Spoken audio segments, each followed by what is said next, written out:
responses to the petition, all of which, like I said, were written, and oral may be presented by representatives of the county.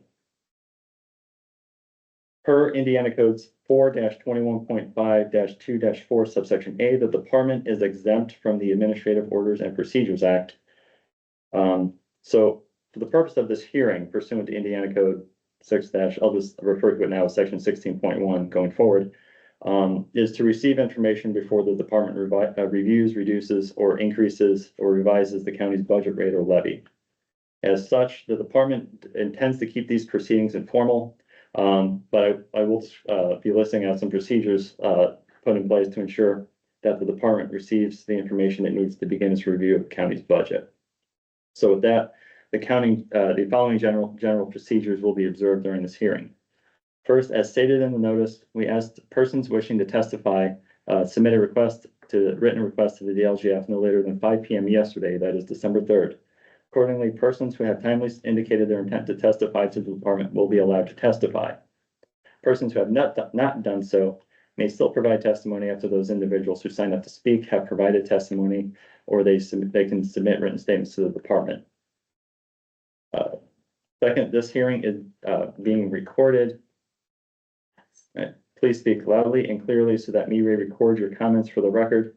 We will keep everyone who is logged in or has called in on mute unless and until they are called to speak. As of this time, we will not be imposing a time limit for each person who wants to provide testimony. However, I will encourage each person to provide testifying to please be as succinct as possible and keep your testimony limited to the matter at hand, which is the county's proposed budget. One person at a time will be called to present evidence.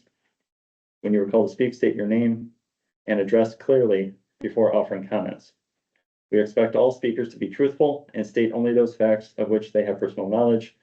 Keep all comments focused on the main issue before us today, which is the proposed budget of Owen County.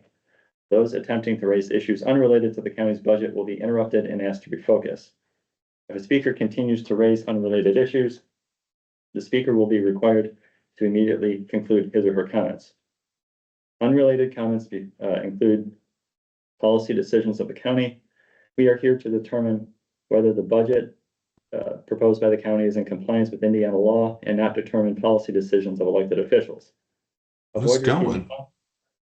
That's weird. Pardon me. Okay, thank you. Avoid repeating comments that have been offered by previous speakers. Issues need only be presented once to be considered. Be kind and courteous to each speaker so that all may be heard. Any disruption of proceedings, such as applauding or speaking out of turn, will serve no purpose. In the event the proceedings are disrupted, we may recess the hearing so that order may be restored. If order is not restored, this hearing will be concluded. Audience members may not ask questions to the person testifying or vice versa. Myself, Mr. Lucas, or Mrs. Bolser, as hearing officers, will seek clarification as necessary. It is the responsibility of those offering testimony to raise issues and provide supporting evidence. If you have prepared written remarks, you may submit those as evidence, and like I said, I'll get into that a little bit later. For the benefit of those listening by phone and who may not be able to see the chat box, please do not ask questions of the petitioners or the county to provide testimony by using the chat box. It is inappropriate to have ex parte communications. However, if you are having difficulty hearing the proceedings and you are watching on your computer, you may ask for assistance in the chat box. Also, you may ask a general question about the procedures. The question will be read aloud and answered so that all may hear. Contents of the chat box will be retained by the DLGF as a public record, but it will not be considered a part of the record for these proceedings. I will note for the record that Owen County has submitted its budget forms to the department. This includes the Form 1 budget estimate, Form 2 estimate of miscellaneous revenue, Form 3 notice to taxpayers, and Form 4 adopted budget ordinance. Finally, the county submitted its response to the petition as well as additional written testimony in advance of today's hearing. The department acknowledges these as evidence and hereby admits them into the record. Please be aware that we may ask questions concerning these items, whether their contents are brought up in testimony or not. Now, for those who would like the testimony but did not sign up or who are otherwise unable to attend this hearing, the department will allow persons to submit written testimony and evidence they would like the department to consider in its review of the budget. We will allow submissions until the end of the day on Wednesday, December 11th. That is by the end of the day after 11:59 p.m., December 11th. So the stroke of midnight, December 12th, that window is closed. Mr. Stephen, can you type in the deadline and then also the address to submit? I would be happy to do that. Okay, thank you. So you may send your written comments directly to our hearings inbox at hearings, HEARINGS @dlgf.in.gov. Please be sure to include Owen County 2025 budget included in the subject line. If you are submitting by mail, it may be sent to Department of Local Government Finance at the Indiana Government Center North, 100 North Senate Avenue, room N1058, Indianapolis, Indiana, 46204. And like I said, Mr. Lucas will be adding that to the chat box for those on Teams. I will reiterate the email address and office address again once the testimony is concluded. So are there any questions about how this hearing will be conducted?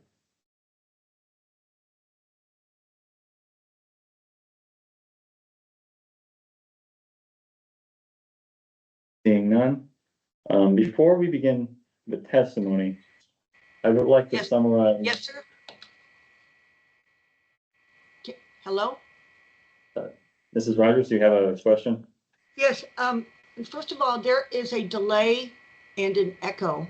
And we are at the library and I'm trying to confirm that, first of all, can you hear me? I can hear you, yes. Okay, and my question is, sir, if we are referencing an exhibit that was submitted, do you pull that exhibit up or is it just for you to have as a reference? So I submitted exhibits to be used with my testimony. okay, if you would like us to show, we can do that. Yeah, so if you want us to pull up the exhibit, please let us know and we can share the screen on Teams so that you'll be able to view it. Thank you. Mhm. Oh, and Mrs. Rogers, please mute yourself when you're, yeah, thank you. Okay. So before we begin, well, first of all, is there any other questions for anybody? Seeing none. So before we begin with testimony, I would like to summarize the department's scope of review of a local unit's budget as prescribed by Indiana Code 6-1.1-17-16. So under subsection A of that statute, the DLGF shall certify the tax rates and levies for all funds of the county subject to the DLGF's review. And subsections B, C, and D explain the scope of review with respect to funds subject to the maximum levy limits for the county. So under subsection B, the DLGF shall calculate and certify the allowable budget of the fund if the political subdivision adopts a tax levy that exceeds the estimated maximum levy limits as provided by the DLGF in its July estimates under Indiana Code 6-1.1-18.5-24. Under subsection C, if the adopted levy does not exceed the county's maximum levy limit, the DLGF shall review the fund to ensure the adopted budget for the fund is fundable based on the unit's adopted levy and estimates of available revenues. If the adopted budget is fundable, the DLGF shall use the adopted budget as the approved appropriation for the fund for the budget year. As needed, the political subdivision may complete an additional appropriation process through Indiana Code 6-1.1-18-5 for these funds during the budget year. For subsection D, if the adopted levy does not exceed the county's maximum levy limit, and if the DLGF determines the adopted budget is fundable, or excuse me, is not fundable based on the county's adopted tax levy and estimates of available revenues, the DLGF shall calculate and certify the allowable budget that is fundable based on the adopted levy and the department's estimates of available revenues. Under subsection E, for a fund that is not subject to the maximum levy limits, the DLGF shall certify the budget for that fund. The DLGF also reviews the county's proposed budget for compliance with other statutory requirements related to budget adoption, including but not limited to Indiana Code 6, the requirements of Indiana Code 6-1.1-17-3 and Indiana Code 6-1.1-17-5. So with that, we will now begin with those on behalf of the petitioner, the petitioners. So we have two individuals who have emailed their intention to testify. The first is Pamela Rogers. I understand that there may be a delay, so Mrs. Rogers, whenever you are ready.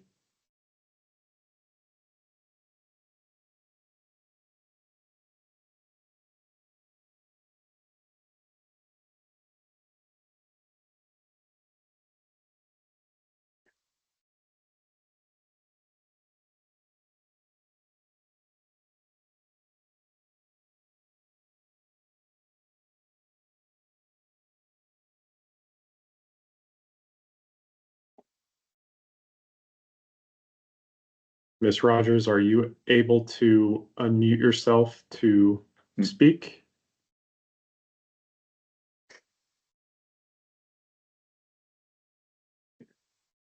It looks like she's frozen. Yeah.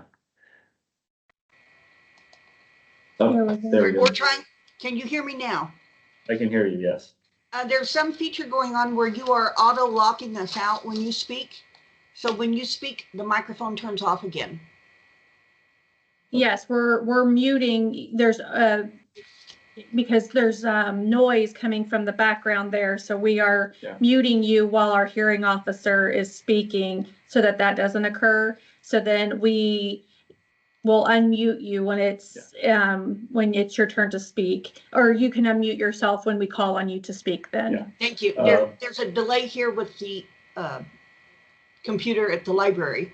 And my question was, because I have lengthy presentation, would the second person who's called in, can that person go first? If that's what you prefer, we can move on and we can come back to you once it was just as a courtesy in case they did not want to stay for the whole period. Okay. The other person was Leslie Lennon. I see Leslie Frazier. I assume that's the same person. So Mrs. Rogers, we'll move on. We'll come back to you. We're going to mute you at this time though. And it looks like Leslie Frazier there. Yes. She unmuted herself. Okay. Ms. Frazier? Yes, thank you very much. My name is Dr. Leslie Frazier Lennon, and I'm a property owner in Owen County. Okay.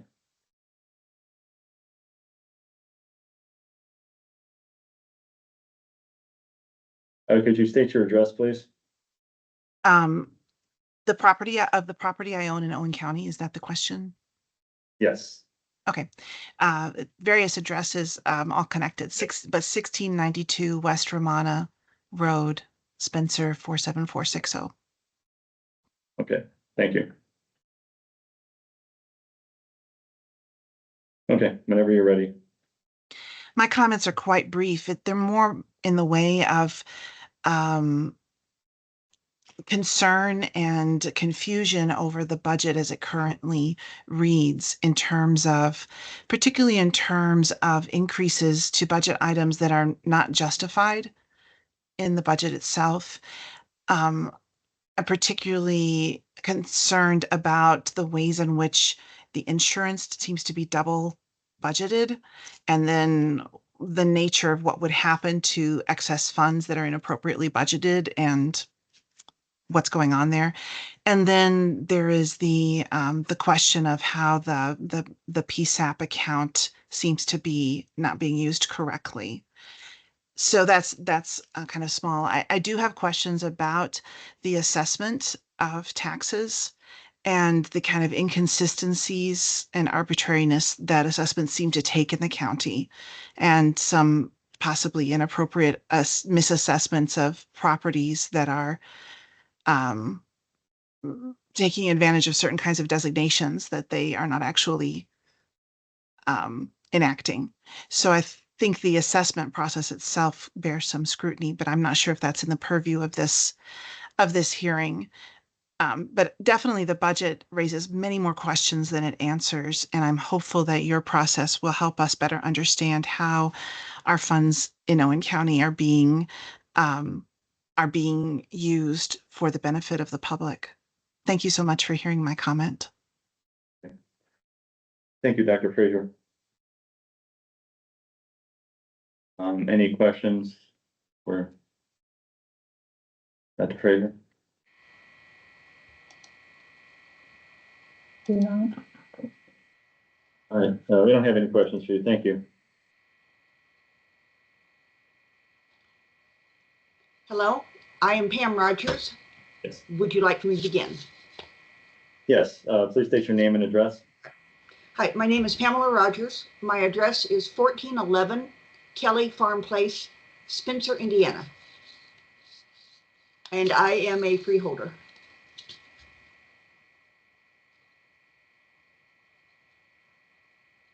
Okay.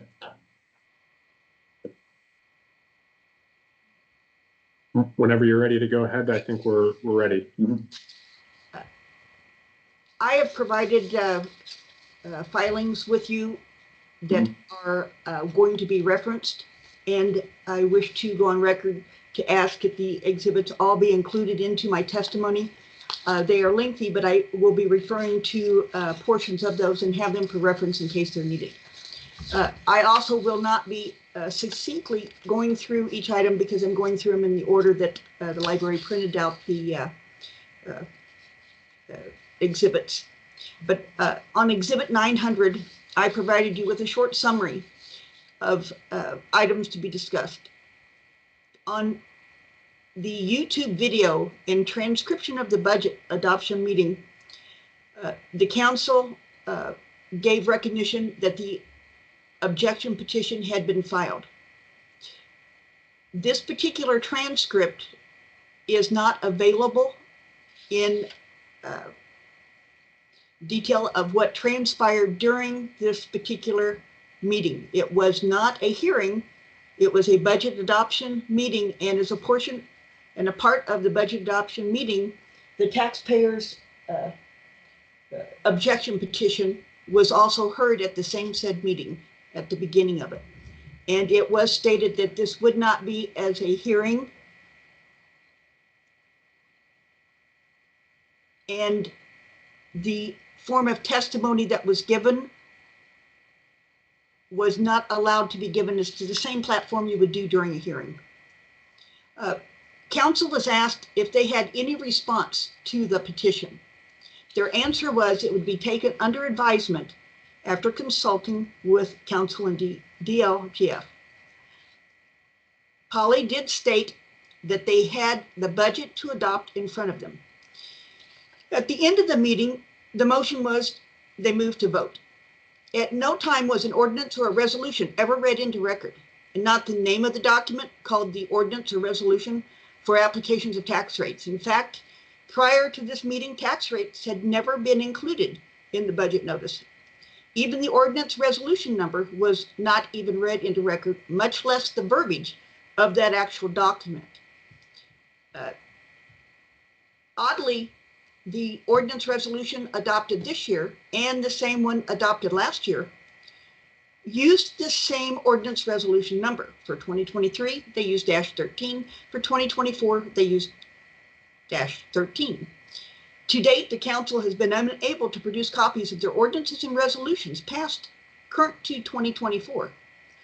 They have no record of what number 1 through number 12 would be. And this is a matter that's really relevant to the budget, as some of the, especially when you do an appropriation or a transfer, it's customary that you have a resolution or an ordinance that is filed with that request.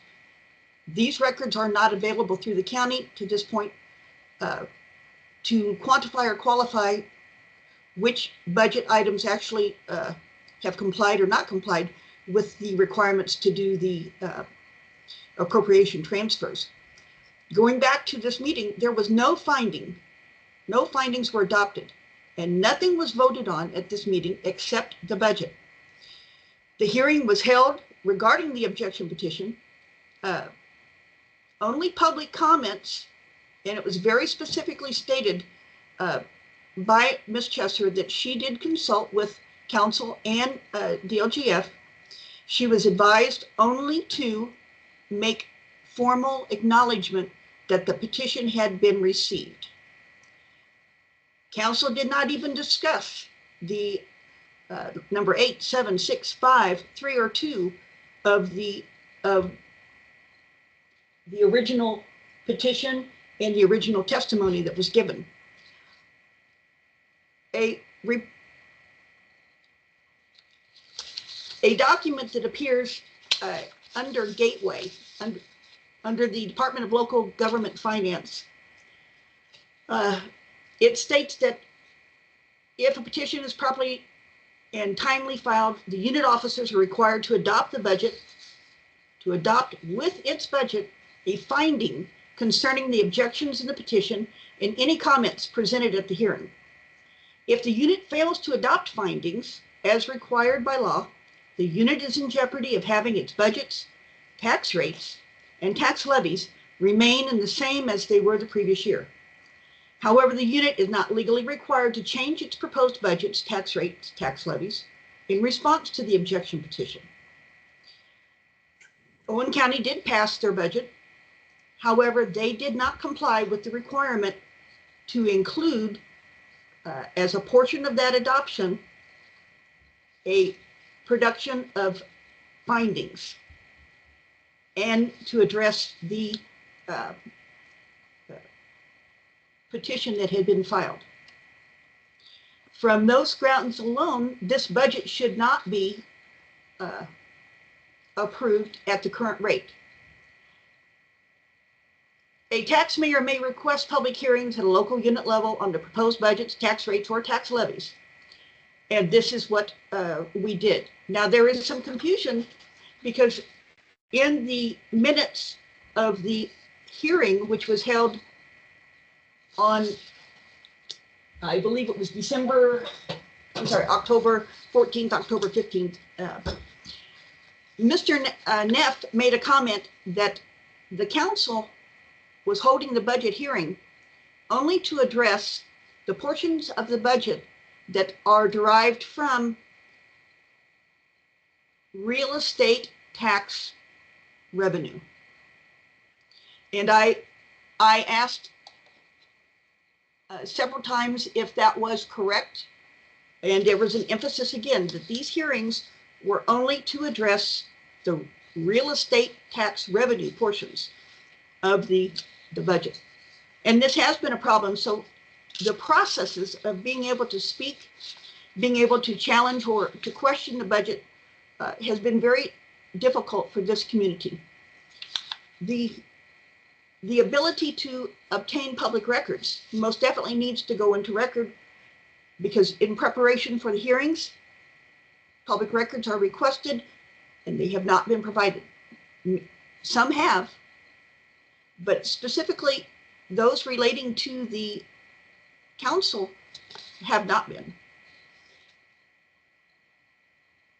The council has failed to comply with the minimum DLGF requirements, and the DLGF is empowered to adopt the budget as I mentioned. Now I'm going to go through and quickly go through some individual numbers. So on Exhibit 50, on Exhibit 500 is the reference that I just gave from DLGF, quoting word for word as to what is on their website. Now we go to Exhibit 101.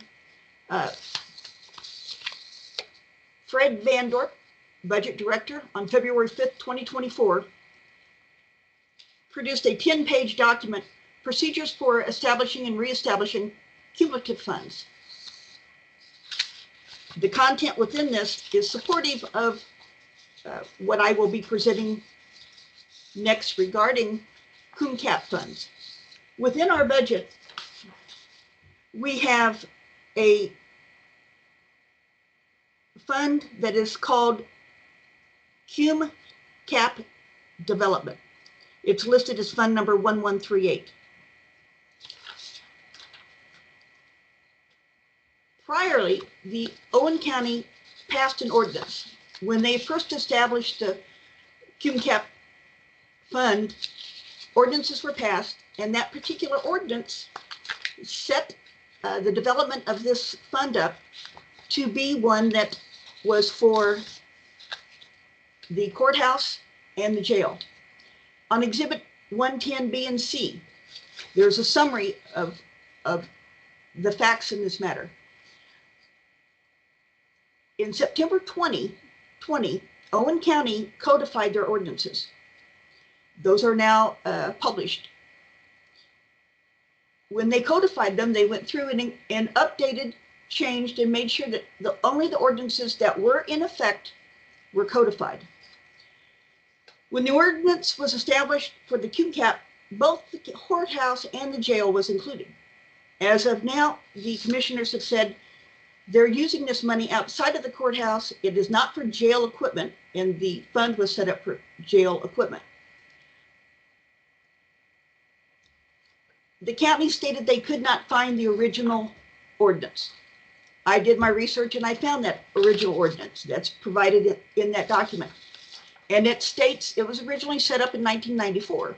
And I am aware of changes from DLGF that eliminated the necessity to go through every year, every 3 years, and update an ordinance. And as of now, according to the council, no ordinances are required. However, statute states that if this ordinance, when it was passed, gave specific limitations to a time period that it was good for and how those funds were to be used, that's still in effect. This ordinance has not been changed. It's actually just recently been codified. And by the documents that are on file, the county is not legally allowed to collect money for cum cap development. Now, I am aware that there is a policy in place that says, hey, if the budget is approved for it, then that is a sign of approval from DLGF that that's been approved and they have that fund, these levies, and they're allowed to spend that. But statute does specifically relate to any county that has a current ordinance on the book that limits the time period that this fund can be executed for. That expired 3 years ago. There are 3 years of collecting these levies from the public that are unlawful because they were approved in your budget, but we're asking now that you stop and look at this because there is not a ordinance in place. It has not been rescinded. The terms of how these monies are to be used are not being followed. Now, some of this falls under the State Board of Accounts. And I have done my due diligence, as many of you there know, in proactively informing the state to problems when they're found. I was informed that this is the time to make a change. Stand the ground, make these objections, and to be heard to where the full scope of this budget can be reviewed by you. It is not just, are there funds to pay for this, but are these funds actually being used appropriately? Have the transfers and appropriations been done correctly? You have minutia of things that are required. Have they received internal controls? Is there a nepotism policy in place? With these, when you read the fine print, monies have to be used according to law and according to the policies and procedures of the state and of DLGF.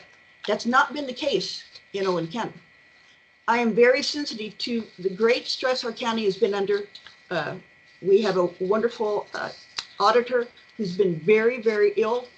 And we have tried very hard not to add any additional stress to this situation, but unfortunately we're at a time period where we have to bring these points up. So going back to the QCAP fund, this did receive some discussion. Now, no finding was issued, but there was discussion made, and as I understand, Polly reached out both to the state and to council to find out what could or shouldn't be done from this. And the determination was, hey, if we're wrong, then we can always pass one and rewrite the ordinance to where it's current. That does not help the budget that we have before you today. It does not help the monies that over the last few years have been used from tax revenue for a fund that has not been operated correctly. And by testimony of the County Commissioner, Gary Burton, he stated he has used money for things beyond the courthouse. And this does not allow repairs to be done at the jail, only for equipment. So this is one thing that we would say, please review further regarding this particular fund, and very specifically, do not allow any additional monies be appropriated to the QCAP until this is resolved, and there's some restitution possibly given to our coffers from the incorrect use of that. I am now going to go on to Exhibit 600. Owen County does not have a capital improvement plan. This is very relevant as lit economic development monies are being distributed in violation of Indiana Code 6-3.6-6-9-5, and they may not be included in the revenue for this particular budget. So this is verbatim off of my exhibit testimony 600. I am also included the actual statute that gives specific mention that if a county is receiving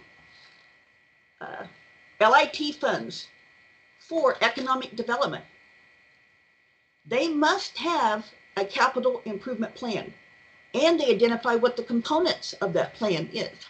Those plans, that includes what money is going to be spent, where is the project, the planning, development, and construction schedule.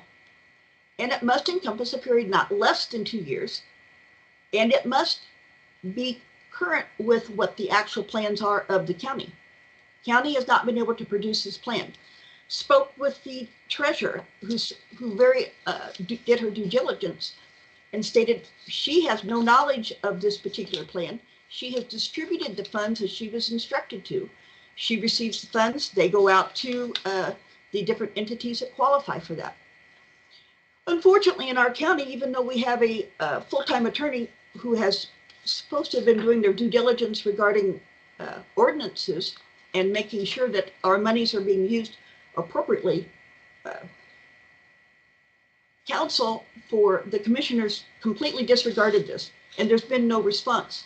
And as of to date, according to this ordinance, since the county, Owen County, does not have a capital improvement plan, after 3 years, if that body does not have a plan, those monies do not return to the original, to the county. They are to be distributed to the other bodies within the county that had their plan in place. Now, this is potentially a very significant fiscal loss for the county, one that does need to be fully vetted by DLGF, because not only do we not have a plan in place, even if you put a plan in place before the end of the year, it does not retroactively negate or wipe the slate clean for the distribution of those funds that were required lawfully to be held by the treasurer until they were distributed. Now, in speaking with council, council says, hey, we've been audited. No one has ever slapped our hands. If we're doing something wrong, we would expect DLGF to tell us, and they haven't, or the State Board of Accounts. Well, unfortunately, as I've spent an exhaustive amount of time, as they're doing these audits, or DLGF becomes involved, you do not know the minutia of the county. You expect that certain documents are in place, or that we simply have access to ordinances and resolutions, which we don't. We do have some, but they're not published as the law says. So for this reason, again, the funds that are economic development funds should be withheld until this is resolved. Now, under LIT economic development, when you look at how those monies are spent, you will find some great discrepancies. One of those is there is a requirement that if a contract is issued and it is over $50,000, that a part of the financial accountability and reporting of each county is that by the end of the year, those contracts are uploaded to the transparency website of Gateway. In the last 3 years, one contract appears on file, and that is for a $250K plus 4-year contract with Tyler. Not a single other contract is uploaded into Gateway. Now, I'm sure our auditor has copies of those, but unfortunately, not complying with the fiscal accountability and fiscal reporting that a county is required to do to DLGF is another box check as to why this budget should not be approved, because they have failed to meet the compliance checklist that DLGF puts off, which is the minimum necessary things that a county must do before the budget gets approved. And uploading these contracts is a very, very important tool. It's not just for public transparency, but as you're developing grants, public and other are entitled to review other contracts that were issued to help them formulate their contracts. And this has not been done. The timing of filing necessary documents from Owen County to the state of Indiana are not in compliance. The budget,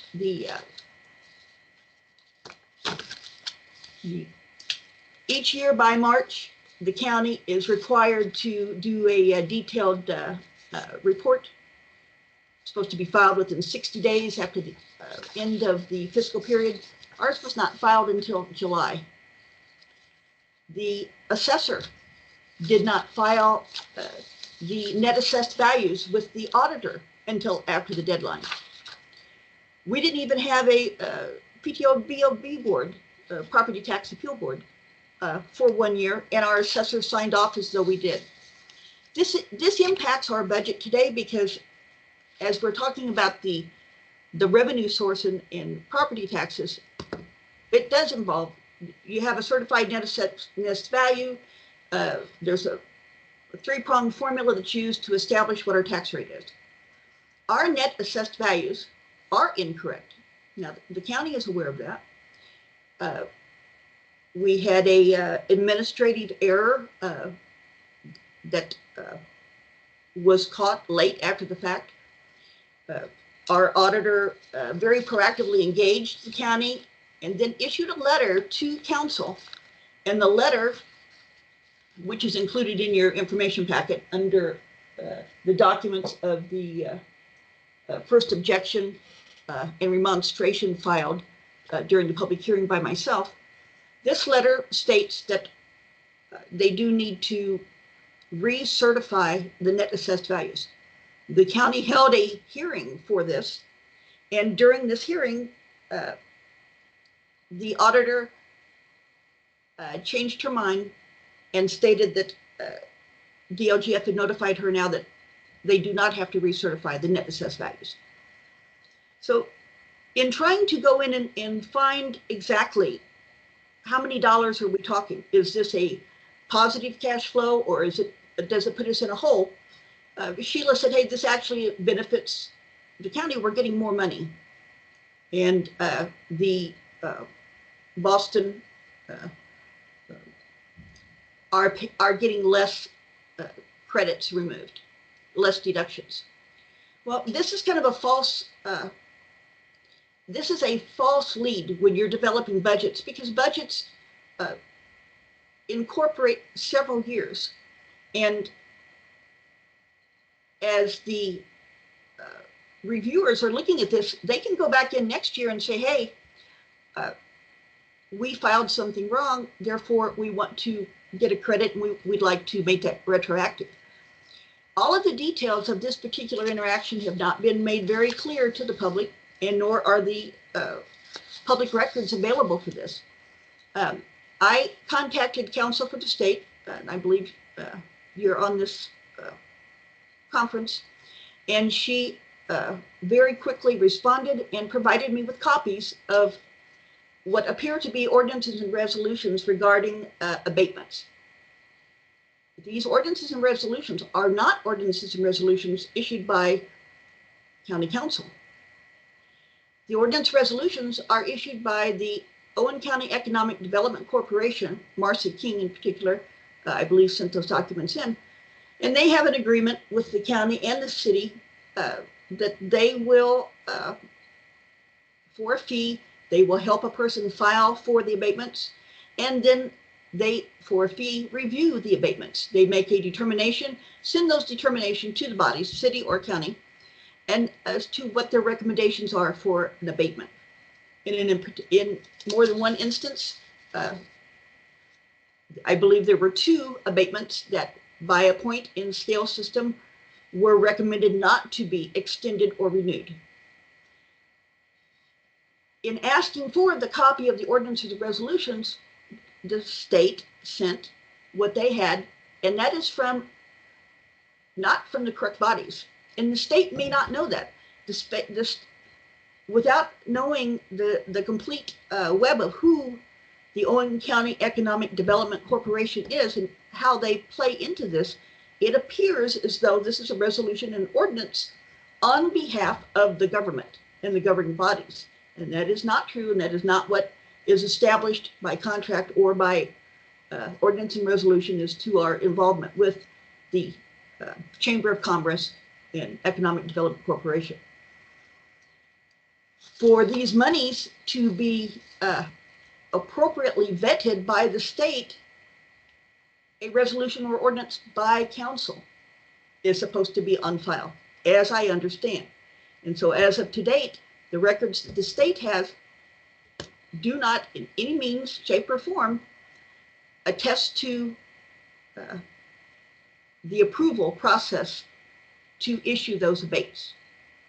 Now, within council, in reviewing the minutes over the last year, they have they had a particular instance where a property was denied.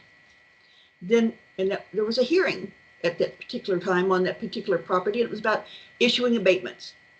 And it was 1 or 2 months later that they then brought this back into the meeting, and they said, we're going to rescind. So we denied it before, we're going to rescind it. And now we're going to issue it. There was no public hearing on that. There was no engagement. And at no point did they ever issue an ordinance or a resolution to support what their finding was. Presently, the majority of the council decisions, whether it is a transfer of funds, if it is moving appropriations from funds not within the same department, as I understand, an ordinance or a resolution, usually a resolution, is required by council when they adopt and approve the transfer of those funds through those account numbers that have the flags on them. They have to back that up with the resolution. Our county is not doing that. So you have no means, the public has no means of tracking the extensiveness of moved funds. It is normally just found in the minutes of the meeting. If you're lucky, we have times that we are on YouTube, there's times that we do not. And there's times that our minutes do not exactly match what's actually being said, but they have really improved most recently. So trying to move quickly on, we have Exhibit 301, 2023 revenue. I downloaded a report builder, and in this report builder, we have detailed receipts. As you go through and you look, we have a problem with what fund numbers and fund names are being used. So the use of PSAP. PSAP is for a public service access point. Statute very specifically limits and regulates how those monies may be used, what expenses may occur in those particular account numbers. And although I am not stating that anything has been done incorrectly, when I look at our budget and you see 1235 PSAP lit, well, 1235 is not really a PSAP account number sequence, but PSAP means it's a public service access point. And that normally would refer to a 911 account number. So we have problems with a few of our fund numbers, the names, and this then impacts how council or anyone else can actually say, hey, that is an okay approval. We can issue a warrant to pay this, because unless you know the intricacies of what is allowed under each fund number, that can't be tracked. And this has impacted our county for years. Now, Ms. Reeves has done a yeoman's job in trying to clean up a mess that I don't think anybody else could have handled. And this is not perfect, and I understand we make mistakes. The purpose of this meeting is not to belittle, it is to try and find a way to help bring our county more compliant and more understanding of not only the budget, but of public engagement. And I'm sorry, but if council believes that reviewing a budget, when we have our budget hearings, that the only time that it's really relevant is just talking about those income sources, the revenue streams by real estate taxes, that's incorrect. The budget notice is for budget, levy, and tax rates. So a levy is different from that. As we go to Exhibit 200, 2023 fund disbursements, I want you to look very specifically at CAGIT. Now, it's my understanding that CAGIT had been dissolved, and 3 prior classifications had been grouped together, but we still use CAGIT on our fund name. CAGIT has a different set of operating principles as to how you can spend that money and how it can be used. The 4 big problems are CAGIT, the PSAPs, CUMCAP, and economic development. And I provided you with the disbursements fund reports. As you go through and you look at the fund reports, I found a disbursement where under one particular budget line, under the fund code, it showed that a very large amount of money was being allocated towards conferences. It's been entered incorrectly. This money was not to be allocated for conferences. And as we get further into my evidence, I can give you the specific account and number. And I have already sent that to the county council and to the auditor with very specific detail for them to review. Uh, we have an ordinance that is on file in Owen County, and this is Exhibit 80C. And it is, again, I understand that we are not to talk about policy. This is not. This is very specific to the budget. Internal controls are one of the things that DLFG can stop a budget for if we don't have them in place. We have them in place and people are supposed to get trained, but we're not using them. Now, this is not a subjective comment, it's objective. As a part of ADC, I included the current codified ordinance.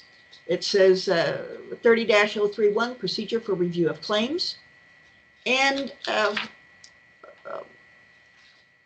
what is required then under 30.033, documents required to support of claims and services in the county.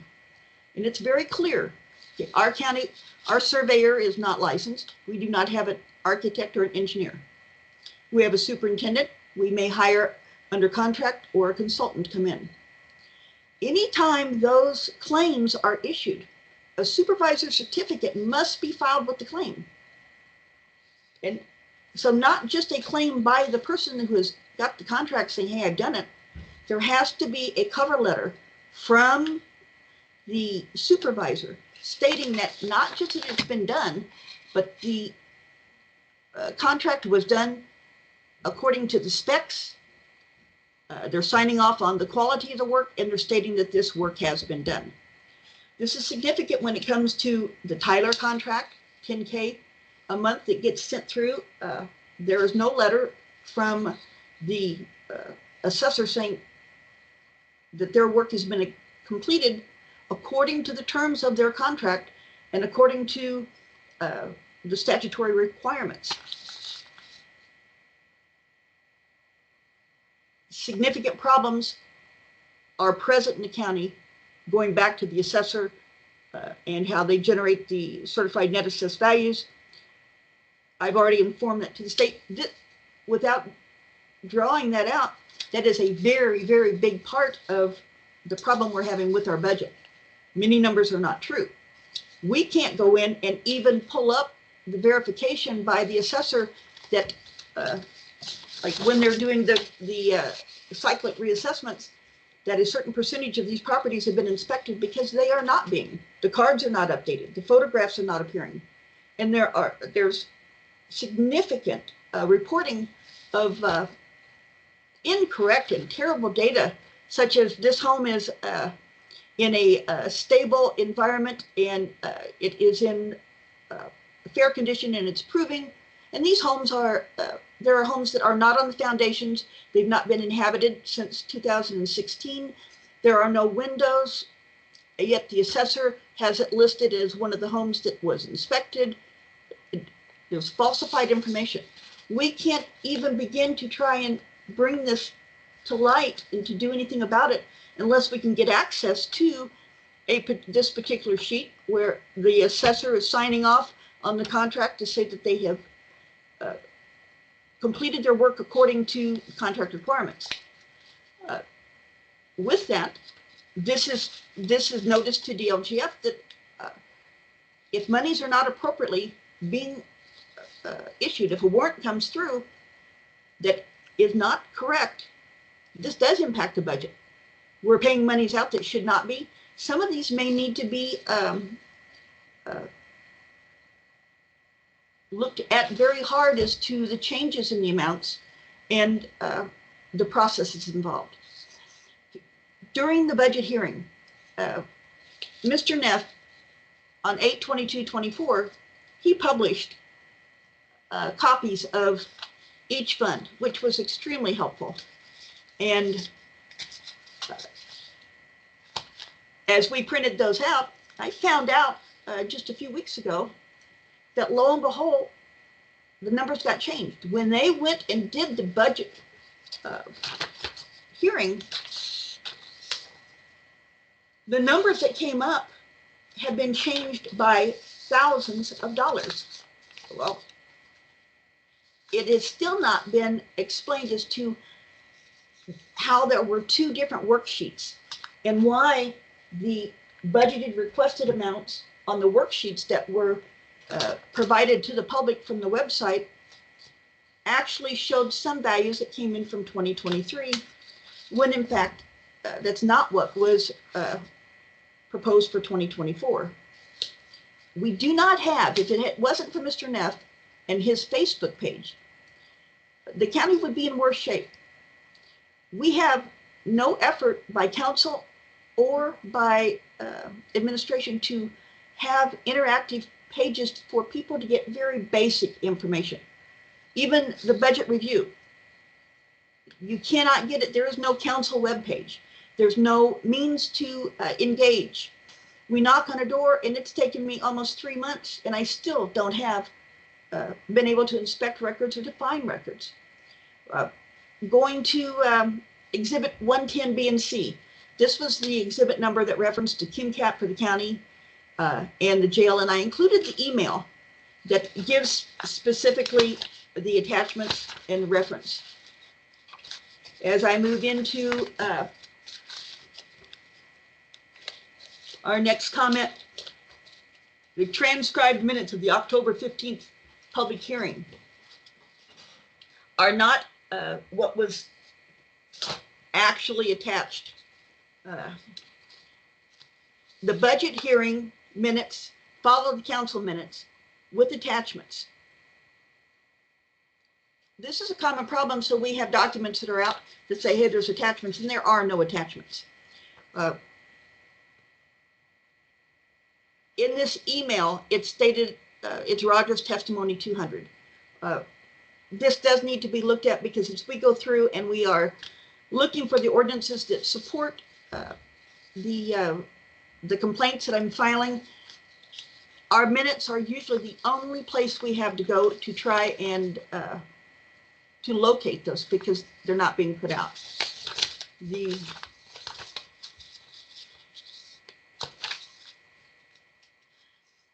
Rogers testimony exhibit 134, unresponsive request for public records, RE net assessed values. I filed written request to the auditor as provide to council and DLGF. This was regarding trying to get the CNAV and the NAVs to get the actual numbers to determine where the errors were and how significant those errors were. Most of the items on my 10/1/2024 request have never been produced. And as we go in, the TIF is not actually something that's covered, but I included it in my complaint because our TIF monies are so, it was a nightmare when Sheila took over. And we had TIF monies that 100% of the assessed value of that property was actually redirected to the district for the TIF allocation, and $0 were directed to the coffers of the county.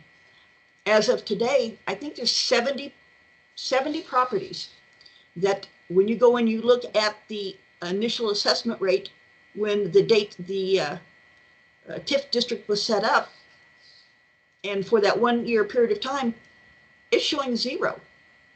So as of today, there are still properties that are 100% of the revenue of those properties are being directed to TIF. There is great confusion in our county regarding TIF monies, the districts, and even since we have a fire district that Washington Township contracts with the town of Spencer for fire services. And within that, there are provisions, and some of them are just recently coming to light again out of DLGF's documents, that clearly identifies if you have a fire territory, there's some involvement with those TIF monies. Well, I went through and I looked, we have properties that they're not paying their money into the fire protection services at the rate that they are supposed to be done, because those rates, part of those rates are determined on improvement value, not land value. Our county is combining land value and improvement value when it's generating the dollars that go to the Fire Protection Service when it shouldn't be. Some of those are being extracted, some of them are being completely missed, and this all has to do with our TIF districts. Going to the next problem. We have what is called the Owen County Economic Development Corporation. It is an assumed name. It's an assumed name. It's the same as the Spencer Owen County Economic Development Corporation. It is the same thing as the Sweet Owen Convention and Visitors Bureau, the same thing as the Owen Exchange and of the Chamber of Commerce and Economic Development Corporation.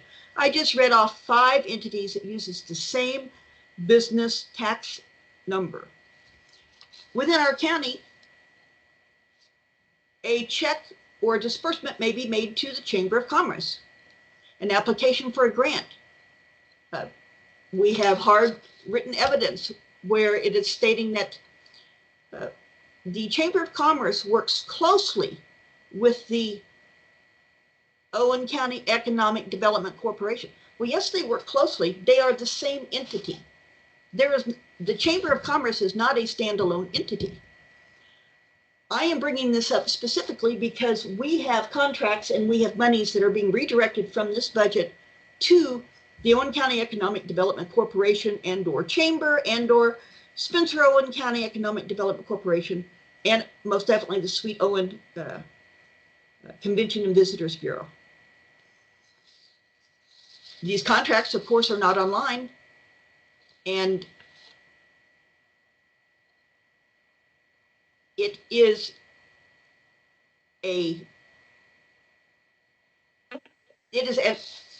I'm sorry, the mic is cutting out. This is something that needs to be looked closer at regarding our budget as to the agreement in place and the conflict of interest that appears from the request for services and what those services are. Now, Mr. Neff stated that the reason we are sending money to the corporation is because Owen County does not have an economic development department.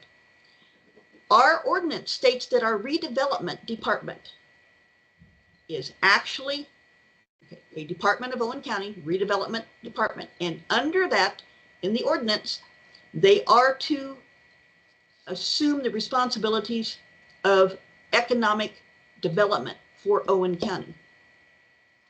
This ordinance is still in place.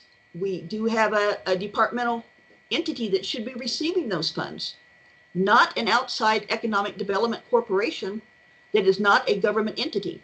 As soon as monies go to them, you are not allowed to get public records from the corporations because they're not government entities. Very careful drafting of language appears in grants and documents that impact our monies and may cause a significant freeze on particular funding that came to Owen County. The council president is aware of a document that was drafted by the Economic Development Corporation and sent out to the federal government stating that we want to partner with Brown County and Monroe County and develop a EDA. Council, in their wisdom, chose not to support that letter, specifically stated they would not endorse the Economic Development Corporation doing an additional development in these other counties. Yet we are sending the Economic Development Corporation funding to do exactly what council said they were voting against not to do. I am just asking DOGF to please look very carefully at the involvement of our funding and our monies that are going to the Economic Development Corp. I'm all for economic development, but it should be used in the way that DOGF states that it needs to be used. And given the fact that we do not have the appropriate plan in place, that all needs to be reviewed. We now have a problem in DOGF's paperwork that says Spencer civil town has property tax levy authority over the entire county of Owen County. Now, council has been unable to answer what, why, where. Town of Spencer won't provide any documents. Here we have something, and we're talking about levies. So in the DOGF's own site, it states levying authority over every tax district of our county. Now, we don't go to the town of Spencer's budget hearings because they're not under, you have split jurisdiction. Yet here we have a document that says they have levy authority. It has not been made clear, and the records are not made available to determine why or where or what ordinance put this in place. And this is something that is before we approve this budget and determine what monies we have, especially with the requested increase for our EM emergency service levy group. This needs to be fully vetted. We have on the budget, we have county emergency medical services. And this is a $3,649,272 adopted budget and a $1.5 million on an adopted tax levy. There is a crossover when we look at lit monies and some of the other accounts that we have. Is the emergency medical services possibly falling under the Spencer Town Council levy that they have over the entire county? We do not have, and you would not know, you may not know the infrastructure of our county, that we do not have our fire department is very convoluted. The town of Spencer, it was volunteer, it got moved into a territory, but it is not a territory for Washington Township. It's the town of Spencer runs the fire department, and they collect the revenues from the other entities within the township. But then where do the emergency medical services monies overlap? And this is important because as you look at the PSAP monies, we provide the dispatching services for the entire county.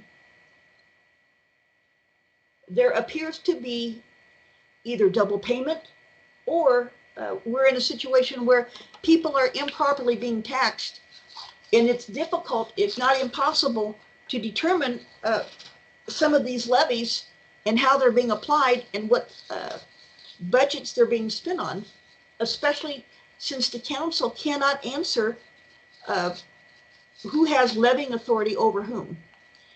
Now we're going to move into Exhibit 112. Quickly, we have a problem in the county of, we have a budget each year that appears under the surveyor. We have corner perpetuation fund.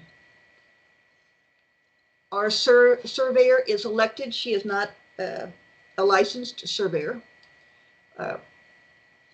We have been unable for at least 7 years to obtain, inspect, or get data from the corner monument book. The law, state law, states that this book must be maintained by a licensed surveyor. And if we don't have the money, if our surveyor can't do this, she's not licensed, a contract has to be issued for outside services to do a certain percentage of the corner monuments each year. This budget contains no allocation for that service. So each year, the surveyor has their hands tied again because there's no money allocated. But instead, the county commissioners came to the surveyor and said, hey, we would like to take some of your money out of your account, and we're going to use it to pay payroll for the building department supervisor. And she can do your work. She can help you maintain these monument books. That's unlawful. That's illegal. But our county has been doing that. We don't have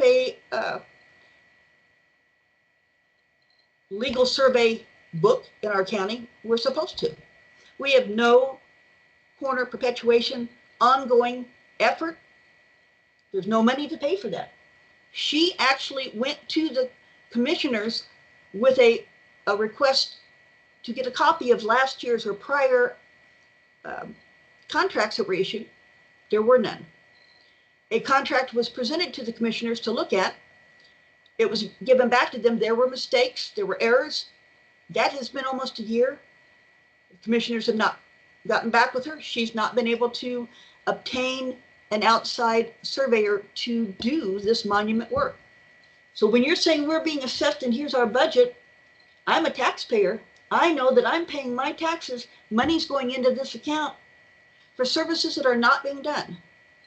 By law, by state statute, the county commissioners are required to have an office open every day in the courthouse. Our county doesn't do that. Not even you can call in and chat. The auditor is the dumping ground of this entire county. She is the only person that's responsive. Her office is trying to field the upset people from the assessor's office, the council work, the commissioner's work. And the commissioner has no office. They have no developed policy manual. This is relevant to the budgets, because if the county doesn't have a policy book for the commissioners, if they don't have a manual of procedures, policies regarding the approval processes or the granting processes, some of this is covered by internal controls and by State Board of Accounts, but there's no accountability here. Our auditor, she cannot attest to the validity of something that the commissioners or the council is adopting. Her signature is only to say, I saw these signed, I was present. We lack in the ability to have anybody fielding these problems for us. And State Board of Accounts, again, if you don't know the intricacies of everything that's going on, they're only looking at certain dollar figures. But it is the infrastructure that is got the county in uproars regarding the budget. Now, the council's done a great job on holding the commissioners back. They wanted more money. Kudos to them for that. But we also have the ability, monies that aren't spent. There are means in place for some of these LIT monies to actually be used to reduce taxpayer burden on property taxes. Well, our county doesn't use that because they're using the funds elsewhere. But if these monies are not being allocated correctly, and we are over budgeting, that is a problem. So the county, in our budget, under what's called group health insurance is going to cost about $1.2 million, I believe is the contract amount. And that is for all employees, part-time, full-time, any person who receives benefits. However, in the budget that was submitted, the county commissioners list their budget line for group insurance. Then each department lists their budget line for group insurance. Lo and behold, this particular budget has 2 times the estimated value of what the insurance is going to be. They have a signed contract. It's signed before the budget was adopted. And I think it's for 1.2 million. And I'm going to roughly say we have 2.4 million budgeted. What happens to that extra money? Well, that goes into our, I'm going to call it the slush fund or the rainy day fund, or the commissioners get to spend the money any way they want to. They can move it around. It's unfair to the public for a budget to be generated that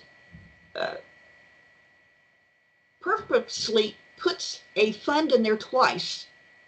How can you approve a budget and say that we're not going to be overspending or underspending when knowingly what the commissioner submitted has errors in it to this level?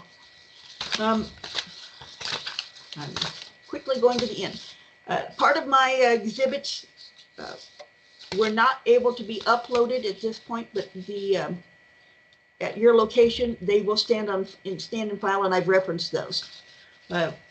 The current 35.065 Cume Cap Development Fund ordinance that I told you I would be referencing later was included in email on October 16th that I sent to Barry Woods, Emily Chrysler, Owen County parties, and I very specifically addressed the matter with Cume Cap and the fact that our ordinance states that it shall be levied on tax payable on the property, and it shall be 0.05 per hundred.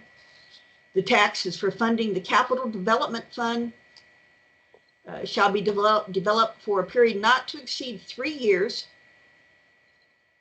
Well, this is an ordinance that was just passed. It says 3 years, and was explained to me, since this is a current adopted ordinance passed in September of 2020, this ordinance covered 2020, 21, and 2022.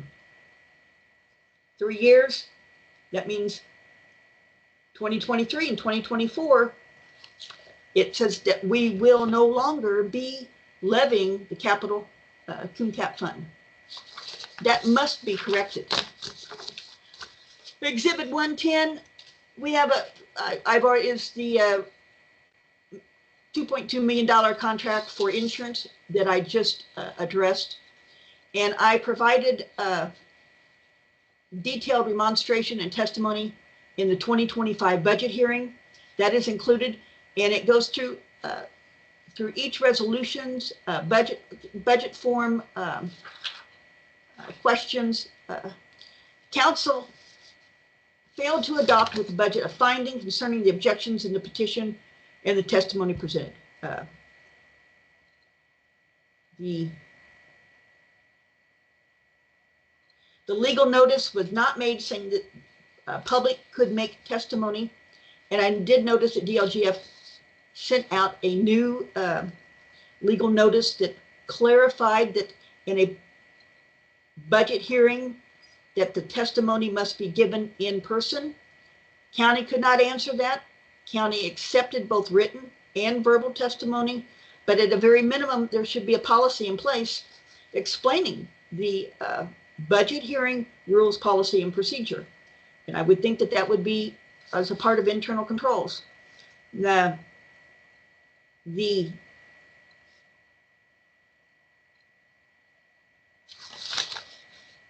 Pam, can I ask you a quick clarifying question on that? Yes, who am I speaking with? This is Jamie Bolser. Yes. Mm-hmm. Just 1 second. There we go. As far as the public comments, were you saying that you were not, or you or other taxpayers were not permitted to have public comment during the public hearing that occurred on October 15th, or during the adoption meeting on the 28th of October? Okay, the public was allowed to make comment on the October 15th hearing. Okay. Okay. They were not allowed to during what was advertised as the 3-day budget meeting. Adoption hearing? Okay. No, the 3-day budget hearing. So our county met for 3 days, and it was advertised as a budget hearing. And I'm on the record, I signed up, waving my, I was not allowed to make comment. I believe the council has, they've resolved that. Say what? What days were those? I want to say the end of September, like September, like the last 3 days of September. I can provide you with those dates. And the council did address that. They did say, hey, next year we will try harder. We will try better. So, and that's why I write, and I believe that, I mean, our current county council informed all members of council that they should not engage or respond to me when I ask a question. Now, we have no means to ask a question. We have no network in our county to ask budget questions or procedural questions. Mr. Neff is wonderful about responding. Some people don't respond because they're not knowledgeable. They don't have a handbook to go to. And I ask for I want written policies. I want the manual. I want to know what the rules are before I walk into something. And that's not present. So after the hearing, then when we had the budget adoption is to be run through as a meeting.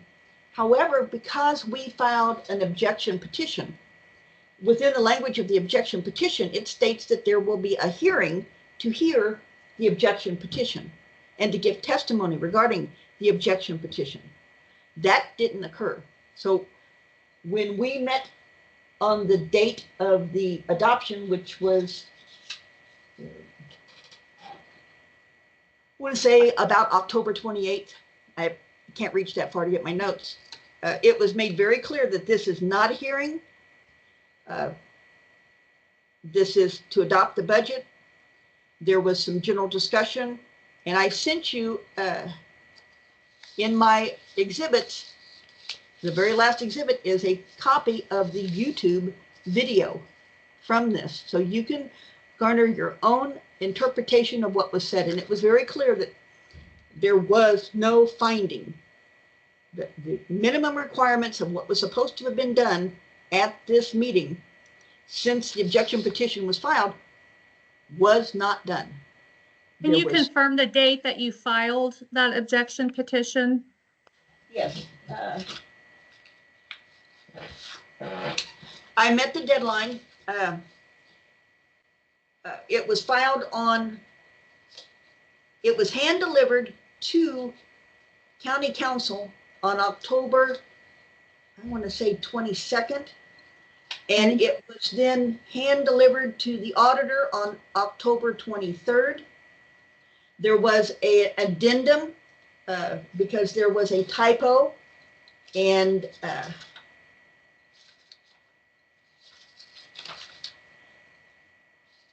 then I have a copy of where it was actually sent in. So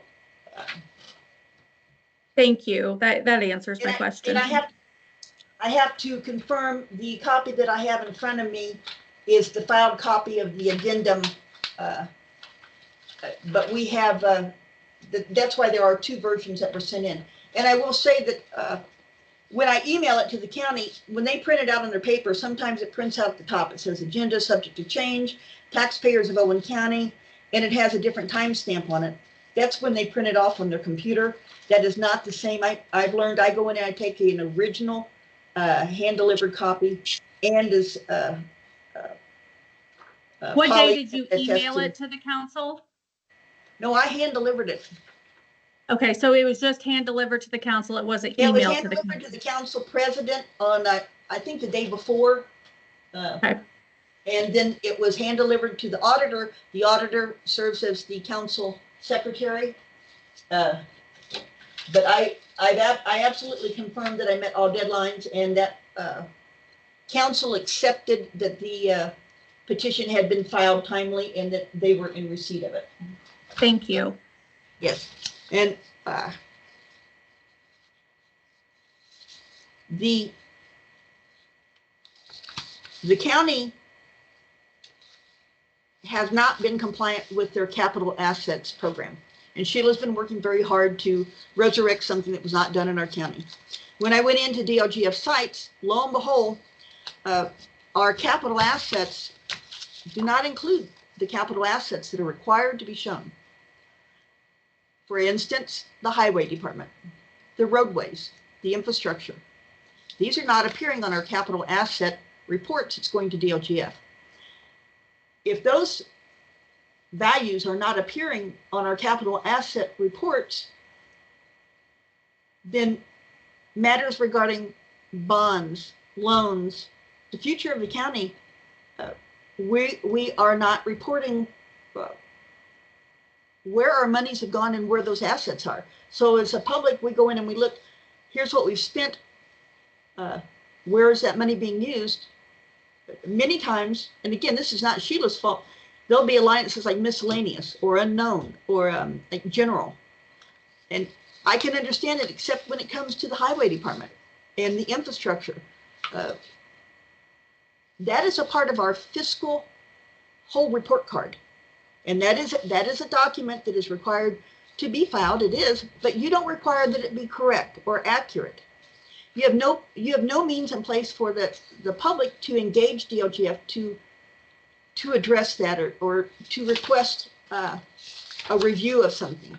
And lo and behold, the county is so tired of hearing my emails, and I'm sure many of you at the state are tired. I send sometimes very lengthy and long emails, and I am appreciative of being given this opportunity, because after years of battling, the only way we can get a change is to look here at the budget. And when we were talking about internal controls, and internal controls fall under a requirement of DLGF, I wanted to draw attention to something that is common practice in our county. In front of you, you have a recent contract that was put before the commissioners to approve. The commissioners approved the contract. Now, if I remember correctly, they didn't even have a copy of the contract there, and it was on Gary Burton's telephone. But they all voted and they approved it. And Gary signed it. Now, Gary signed the document that stated, and this is on the same date that the commissioners voted. So on 11/6/2024, a new Toshiba contract was presented to the Board of Commissioners that was adopted. The contract increased an increase in the lease amount and identified a replacement of current copy machines with new improved versions. The investment schedule lists 8 units, 63 months at like $859 for the proposed 8 new units. On the same date, 11/6/2024, Gary Burton signs a delivery and acceptance certificate stating that the new equipment, which was only approved on 11/6/24, has been delivered to the location where it will be used, has been inspected, is fully functioning, and in good working order. This is false. It is an absolute downright false statement. It is very common practice for him to sign documents stating that work has been done or the receipt of it that has not been. And this is very black and white. This is, it's not subjective, it's very objective. He signed a document, it says, hey, we have it. Well, how does that affect the budget? Well, that means when a warrant is issued, this is purporting that we had the equipment on this date. Therefore, our budget now is being changed because this is the receipt date. So when we're talking about budgets and our funds here, it's more than just the dollars that are appearing on the sheets, it's the processes. And that is in your packet. We have, at the year end, we have overdrafts. Now we have moving of monies between certain funds that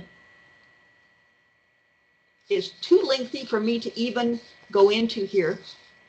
But when we move money from the surveyor's budget to pay an employee that's working in the building department, and then there is no budget listed for her to obtain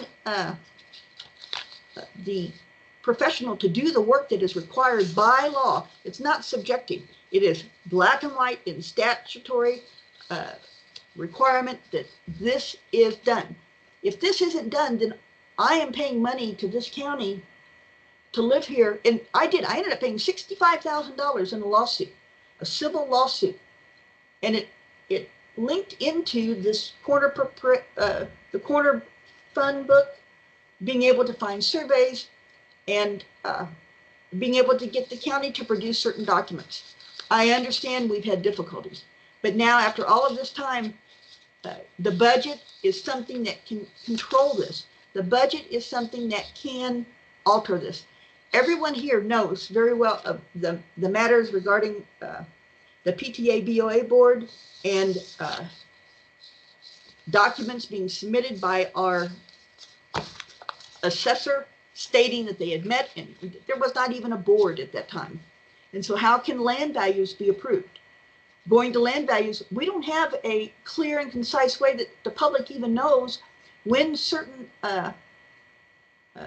timers start. So if you want to file an objection, if you want to contest a particular document before it gets processed, it's very challenging in the county regarding the land assessment values, the net assessed value. The only opportunity we had was this year when council was going to recertify the net assessed value. And then it was withdrawn, and they didn't recertify it. They left it as is with the errors that appear in it. The budget adoption, it was on October 28th, 2024 at 6 p.m.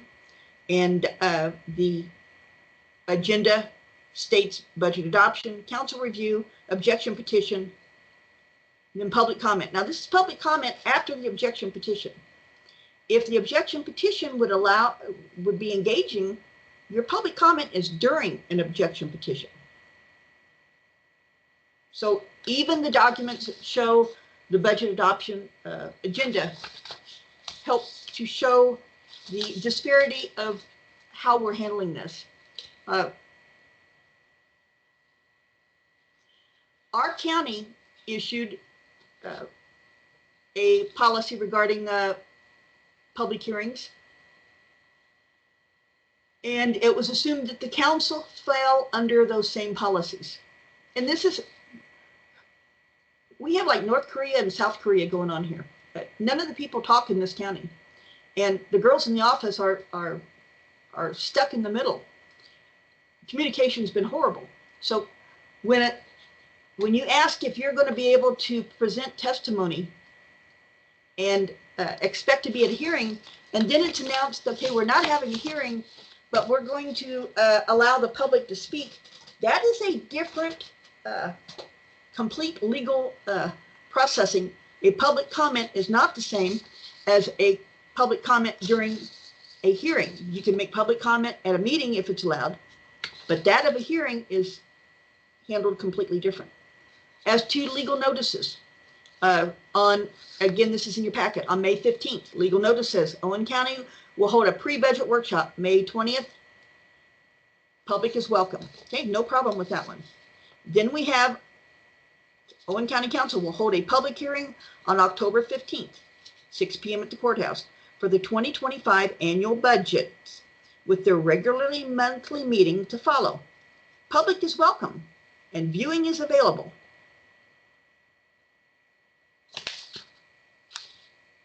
The Owen County Council will hold the formal 2025 budget adoption at the courthouse. Public is welcome and viewing is available. Do you hear one word that, according to the documents put out by DLGF and the state regarding public hearing, public engagement, and I think it's called the Public Access to Budget Hearings General Rules, and thank you for having that. When this is advertised, you're required to make note on here that a comment is welcome, not public is welcome and viewing is available. That negates this entire public hearing that was advertised on October 15th. If the language that was published does not follow the hearing guidelines, yes, there's a process. You can go and file a complaint to the open door. I've filed so many of those. It doesn't help us. It doesn't help us resolve the problems of trying to get the public engaged and actually letting the council know, and all the people of the council, that there is a difference between a meeting and a hearing and the formality of it. And most definitely, the public hearings do not have that. Then we have another notice. Let's see here. We have one that says Owen County Council will hold its annual 2025 budget hearings on August 28th. Budget hearings will be held on the 29th and 30th, also 8 p.m. each day. Public is welcome. That is not correct nomenclature to advise the public of the type of budget hearing and their involvement. And our people are so tired of this. I mean, it's been a battle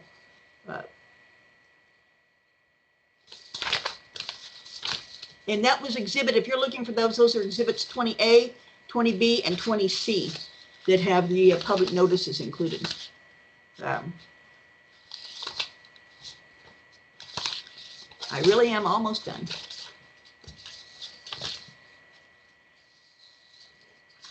Now we're going to go back to a question concerning our levy and net assessed values. So the 2023 cyclic reassessment monthly reports show some disturbing numbers. If we go in and we look at how many commercial and industrial properties there are in Owen County, according to the narrative reports that come out with the cyclic report and the means that are used to generate the numbers to develop the assessment values, the ratio study. There's a narrative. Those numbers do not align up with the number of commercial and industrial properties. We have some reports that say, Lo, we can't report these numbers because we don't have enough of them in the county to actually report, or enough that have been sold, or to know what the market values of these are. In our county, the assessment values of industrial and commercial properties are decreasing. Residential property is increasing. There's a huge disparity, and something that I beg the state to please provide the right information to us to know how to get a person from a state level to come down and to review our assessor policy, the gross negligence that we have going on from the assessor in not being able to operate the computer system properly. I hate to say it that way, but that's the best nomenclature I have. Our property cards are wrong. There's complete misinformation. We have an instance where in the location where I live, they're all platted. Okay, it's a subdivision. It was a pre-law subdivision. It's grandfathered. A person removed their residence. It has water, it has septic. It's platted.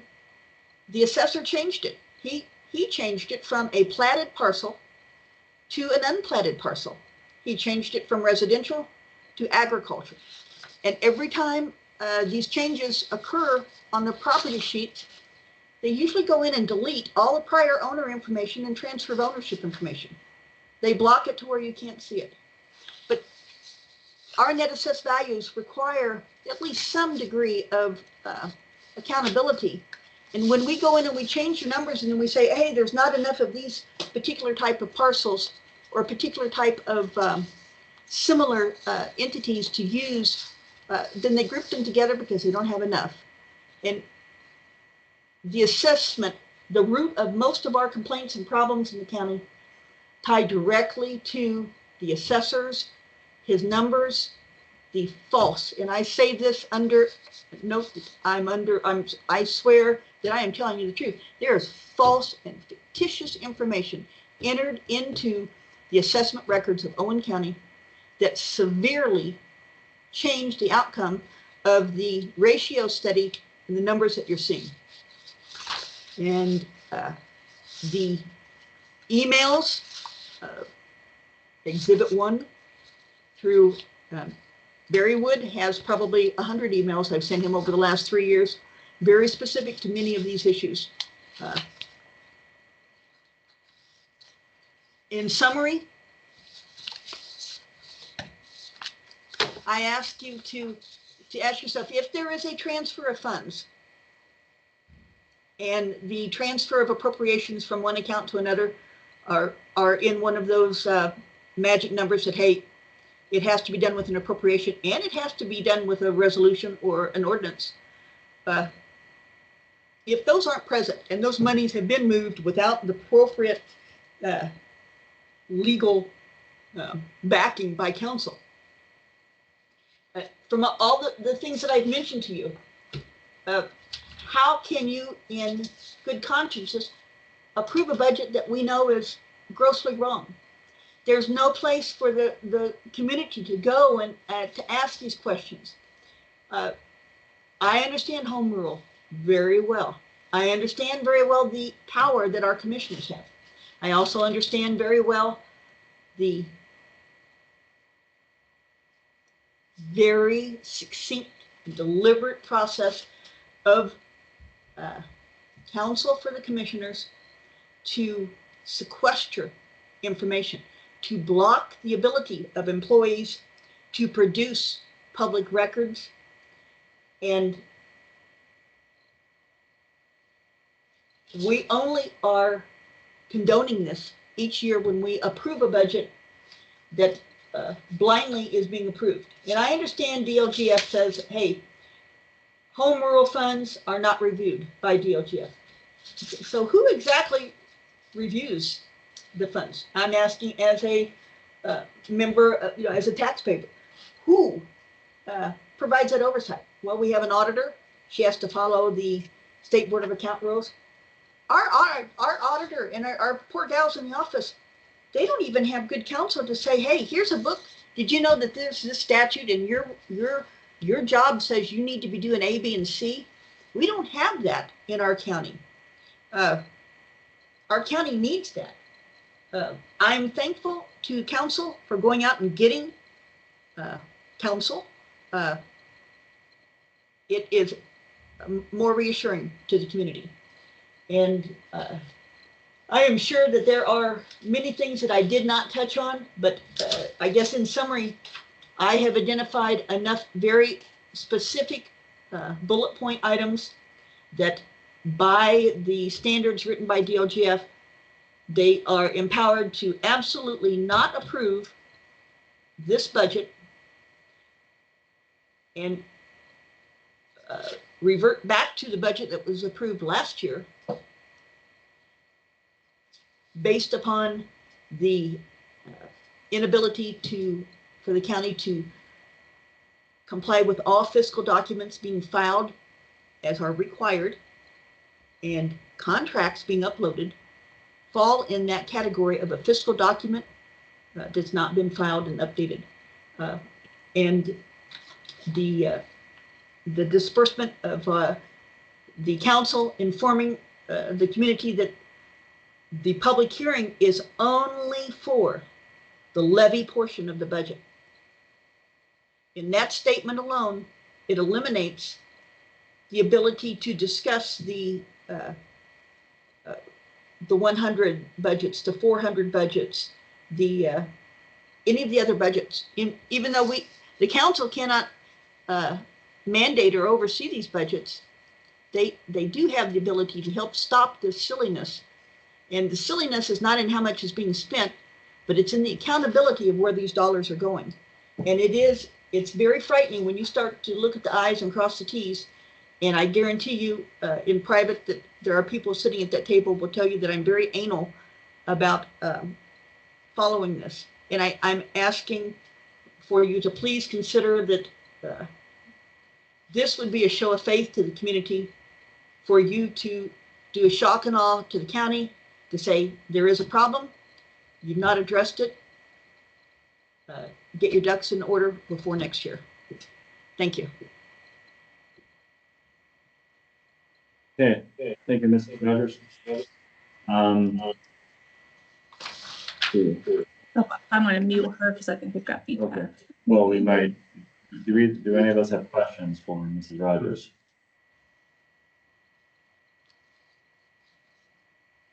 I just wanted to let Ms. Rogers know we did receive all of your exhibits. We've got them cataloged and those will be part of the record.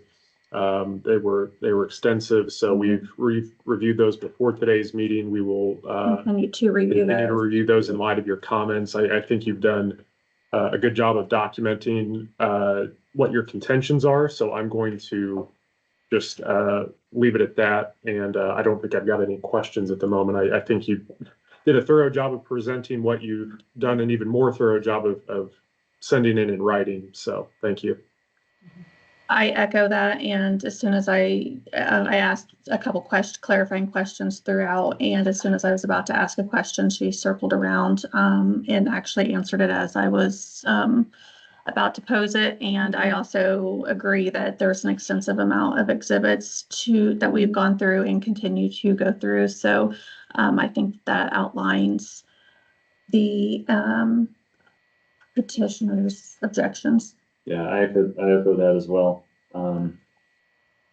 May I make a comment? Briefly, yes. Briefly, yes. Did you say yes? Who is this? Yeah. This is Pam. Is this Pam? Yeah, this is Okay. Pam. I forgot to say one thing, and it's complimentary and explanation. We had a lot of public that wanted to participate, and in our county, many people do not have internet at their homes. Phone service is terrible, and when you are asking to do an engagement like this, literally anyone over 60 is scratching their heads. And I mean, it took the library a while to even get this set up for us to use. So please do not think that the lack of attendance here is representative of this being only my mission. I was asked to speak for others because I am more engaged and have a better understanding of each and every problem. But this is a community problem, not an individual problem. And I really meant to say thank you to all of you for giving me this time. Our county gives us 3 minutes to speak. There's no way you can tell a story in 3 minutes. So kudos to you for that. Thank you. You're welcome. Thank you. And I'll just want to acknowledge that you are speaking on behalf of several members of your community. So I just want to say that as well. We recognize that too. So thank you. With that, is there anyone else? Oh, and I'm gonna mute. yeah, okay. Mrs. Rogers are going to be muted at this time. Just so the feedback doesn't come through. Yes. And so with that, is there anyone else before we go to the county, is there anyone else who wants to speak?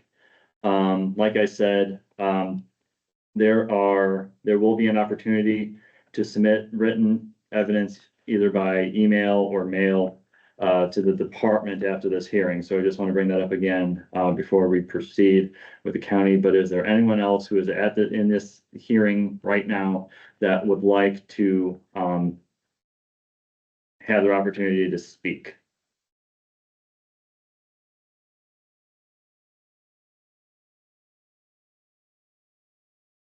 Okay. And if I can, before we go to the county, I'm going to step out and get a charger and take just 2 minutes. Okay, or so, if that's acceptable. If it's okay, okay, so if it's okay with everyone, can we take a 5-minute recess? Pause for 5 minutes. Okay, we will recess until, and it's 4:53 right now. Is it okay if we recess until 5 o'clock? Okay, we will recess until 5 o'clock. And I will pause the recording. Okay, Okay. all right, we are in recess.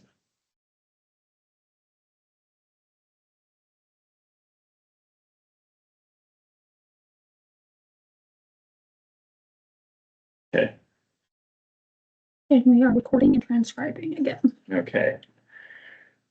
All right, we're back to recording and transcribing. Let's thank you everyone for your patience. We had to take a brief recess. So 5:01. Yeah.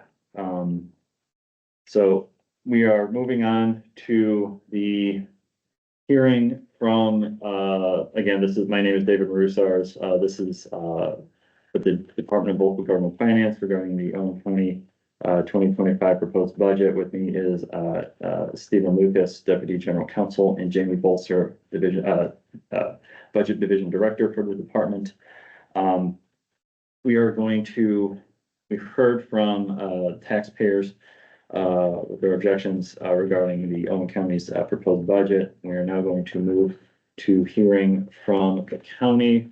I have a couple of listed names. Anthony Overholt.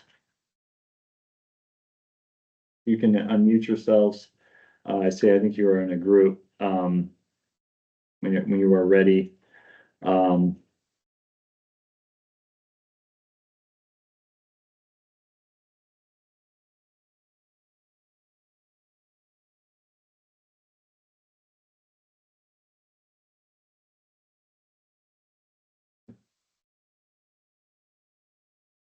Mr. Overholt, if you are speaking, we are not able to hear you. I don't know if you can unmute on your You end. might be able to. I tried, I don't think Oh, we okay. can. We can't, we can mute, but we can't unmute. So Mr. Overholt, you are somebody who you are. Can unmute.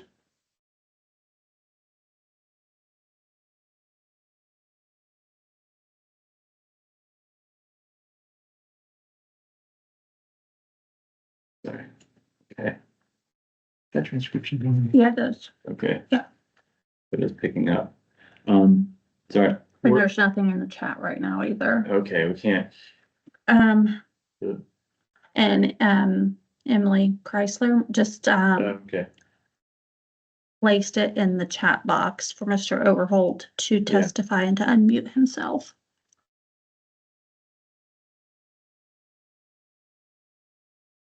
I see. I feel like He's on the phone, so I think they're phoning in help. attempting. Okay.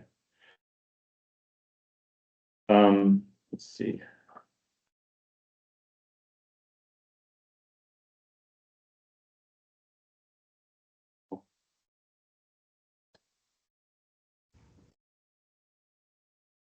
Hey, this is Councilman Neff. I just heard from Mr. Overholt. They cannot seem to unmute or talk back at the moment. They can hear you, but they're going to try to call in or do an alternative way to connect through voice. Okay. Okay, thank you. Try now.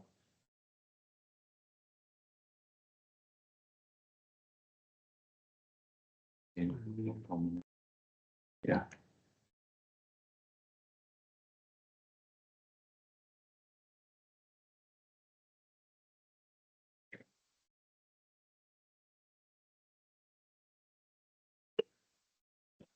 There it goes. Okay. It's usually at the top right-hand corner.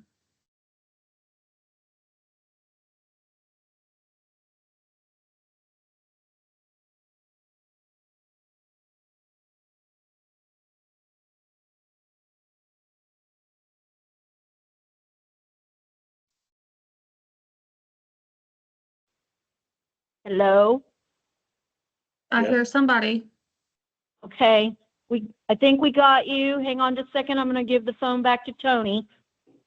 Oh, okay. And that's Mr. Overholt? Yes. Okay, wonderful. So the 812 number on Teams, that's for A cell phone or something Yeah. possibly. Okay. the Mr. Overholt and other. Yes, sorry about that. That's okay. Should he also provide who else is in the room with him? So Mr. Overholt, you indicated your intent to testify. You also stated that Sheila Reeves would be available. Yeah. Is there anyone else with the county that wants to provide comment? Well, let me say this. In addition to Auditor Reeves and Council President Chesser, Anton Knapp is also, he's not with me, but you'll see him up on the screen. Yes. He is another member of the council and is present to address any questions. In addition, Beth Wood, the Deputy Auditor, is here with me as well. Okay. And what's the deputy auditor's name? Beth Wood. Beth. Wood. Okay, Yes. thank you. Sure. I'm going to try to keep my remarks relatively brief. Mhm. As we listened today, I was a little bit surprised about the scope and breadth of the issues raised today, because my understanding is that the issues that were to be presented were those contained in the petition filed by Ms. Rogers. And there were an awful lot of issues that went far, far beyond the petition. For example, I heard today about complaints regarding copier contracts, issues about conflicts of interest involving the TIF, about the surveyor not being licensed. There were just a whole host of issues that went far beyond the petition. And I would ask, as a preliminary matter, the DLGF and its deliberations not consider those issues as they were not presented in the petition and did not provide us with sufficient opportunity to prepare a response. Having said that, I'd like to now turn specifically to the petition itself and the actual issues that were raised in it.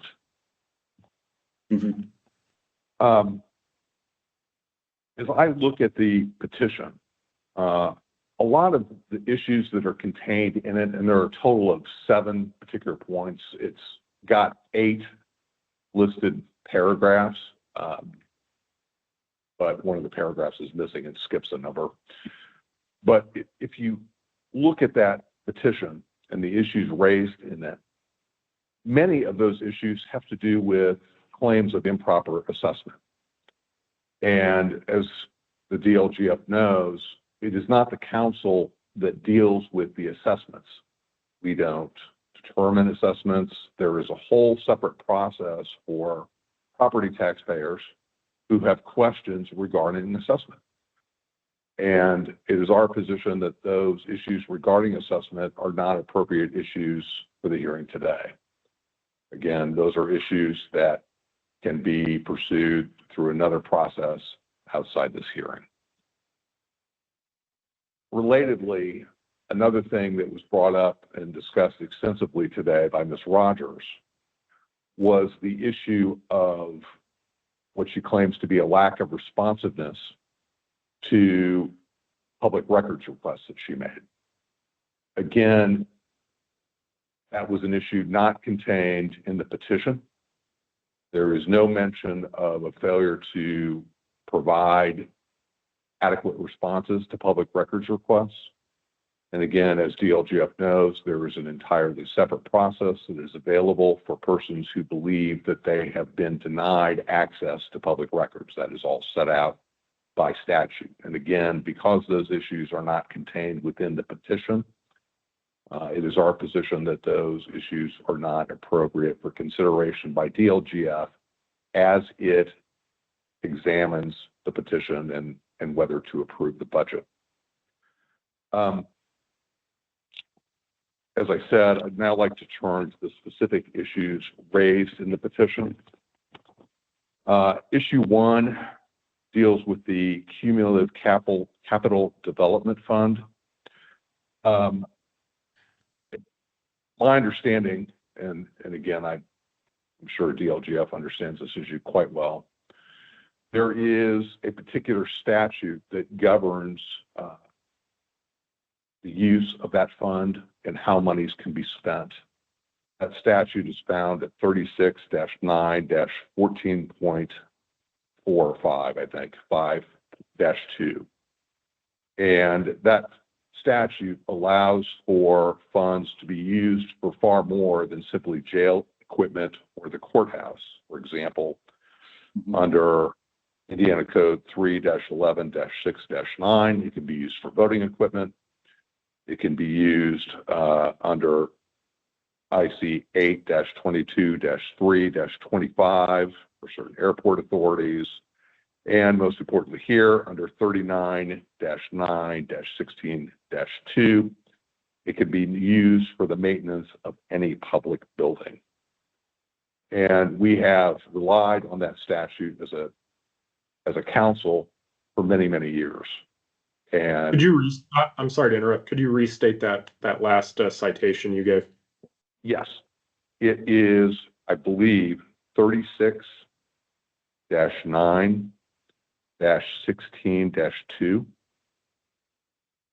And Thanks. actually, that list of statutes, give me just a moment.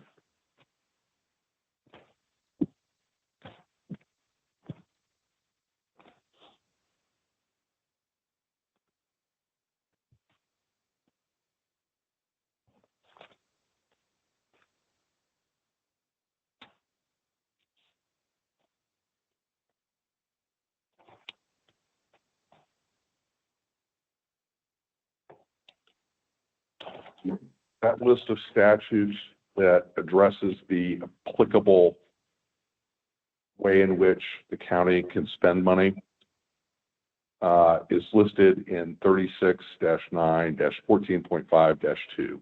It lists all the statutes under which a council or county can spend money from that fund. And so, it, as I said, goes far beyond simply use for the jail and the courthouse. I believe that addresses issue number one contained in the petition. After issue one, we then get to number two, dealing with election registration. Here, and again, this is something that is raised in the petition at several points. It seems that the thrust of the petitioner's complaint is that the current levy for that fund is $44,341, and there was an advertised budget estimate that was quite a bit higher than that. And again, that issue of advertising a budget estimate higher than the existing levy is something that is repeated throughout the petition. And the council and the auditor have proceeded in that way because they have been advised by your agency that they should do so, and that they can do so in order to maintain budget flexibility. The budget estimate, of course, as advertised, is not the final number that got set into the budget. Again, it was done solely for the purpose of providing budget flexibility. And I think once the petitioners understand that, and that issue is removed from the petition that we're here about this evening, that really resolves much of the problem contained in the petition and many of the objections contained in the petition. Again, there have been no levy changes. It was simply done for the purpose of allowing us to have flexibility in the budget. I'm gonna ask you a clarifying question real quick, just on Sure. the portion that, or the part that you said that your county has been advised by our agency to advertise high. Is that an option that's provided as rather than actual direct guidance, or just providing you different options of different practices that we have seen? My understanding is that was simply an option that DLGFs suggested to the county as a way to address this issue of having more budget flexibility. One of the exhibits contained, one of the 7 exhibits that I provided was an exchange via email between someone in your agency and Counselor Neff addressing that point. I hope that answers your question. Does it? Thank you. Yes, thank you. Okay. And so, again, getting back to what the petition actually asks for and addresses, I think item 2, item 3, and item 4, again, are the same issue.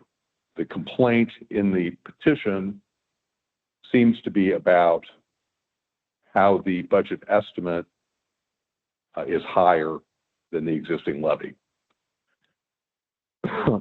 Also, again, with item number 4, you know, we're again talking about assessments. And, you know, we don't oversee the county council as the budgeting agency does not oversee the assessor or approve assessments. And for example, the mention of the Tyler contract, it's just not something that's, in our view, appropriate for the hearing today. And I mentioned earlier in my remarks that there was a jump in the petition's numbering system. It goes from item number 4, which is about the reassessment, to item number 6 about the building department. This is an issue where I may ask my clients for a little bit of help because I think they may be better at explaining it than I am. As I understand the petition, there's a complaint that somehow residents in the county are being double taxed. And as I've reviewed the petition, reviewed the materials, I don't quite understand that. Well, quite frankly, I don't understand it. And no disrespect to Ms. Rogers, but her presentation did not sufficiently educate me that I feel I can address that point. You know, what I can say is that our department is a user-based system. In other words, you know, as people pay to get their license or whatever it is they need for a building, it's that money which funds the building department. And for the most part, there is no general fund money that goes into the funding of that department, with perhaps the exception of a very, very small amount, and I think it's in the hundreds of dollars, dealing with workers' compensation insurance. Now, I've said just about as much as I feel like I can say intelligently, and I would like to ask Councilor Neff to jump in and perhaps explain it in more detail or more accurately if DLGF has any questions. I'll probably wait until you've concluded your remarks, Mr. Overholt, and then we can go to Mr. Neff. Okay. Yeah. Very good. Very good. The next one is item number 7, the Economic Development Income Tax Credit. Again, it's our understanding that statute allows this money to be used for a host of purposes that are made available to us through statute. We currently use it for vehicles, health insurance, and some other things. Well, let me just say that it's our understanding that DLGF has approved the way in which we have used this money up until now and the way this fund has been maintained. As with any of the comments that I make this evening, if there are any concerns that DLGF has about the way in which we are keeping the records or have any questions about the way in which these funds are set up, we are happy to take DLGF's advice and make the necessary adjustments. But it's our understanding that the way in which, again, we use this money is appropriate. There's a comment in here that there is no record of a capital improvement plan adopted by the commissioners and council.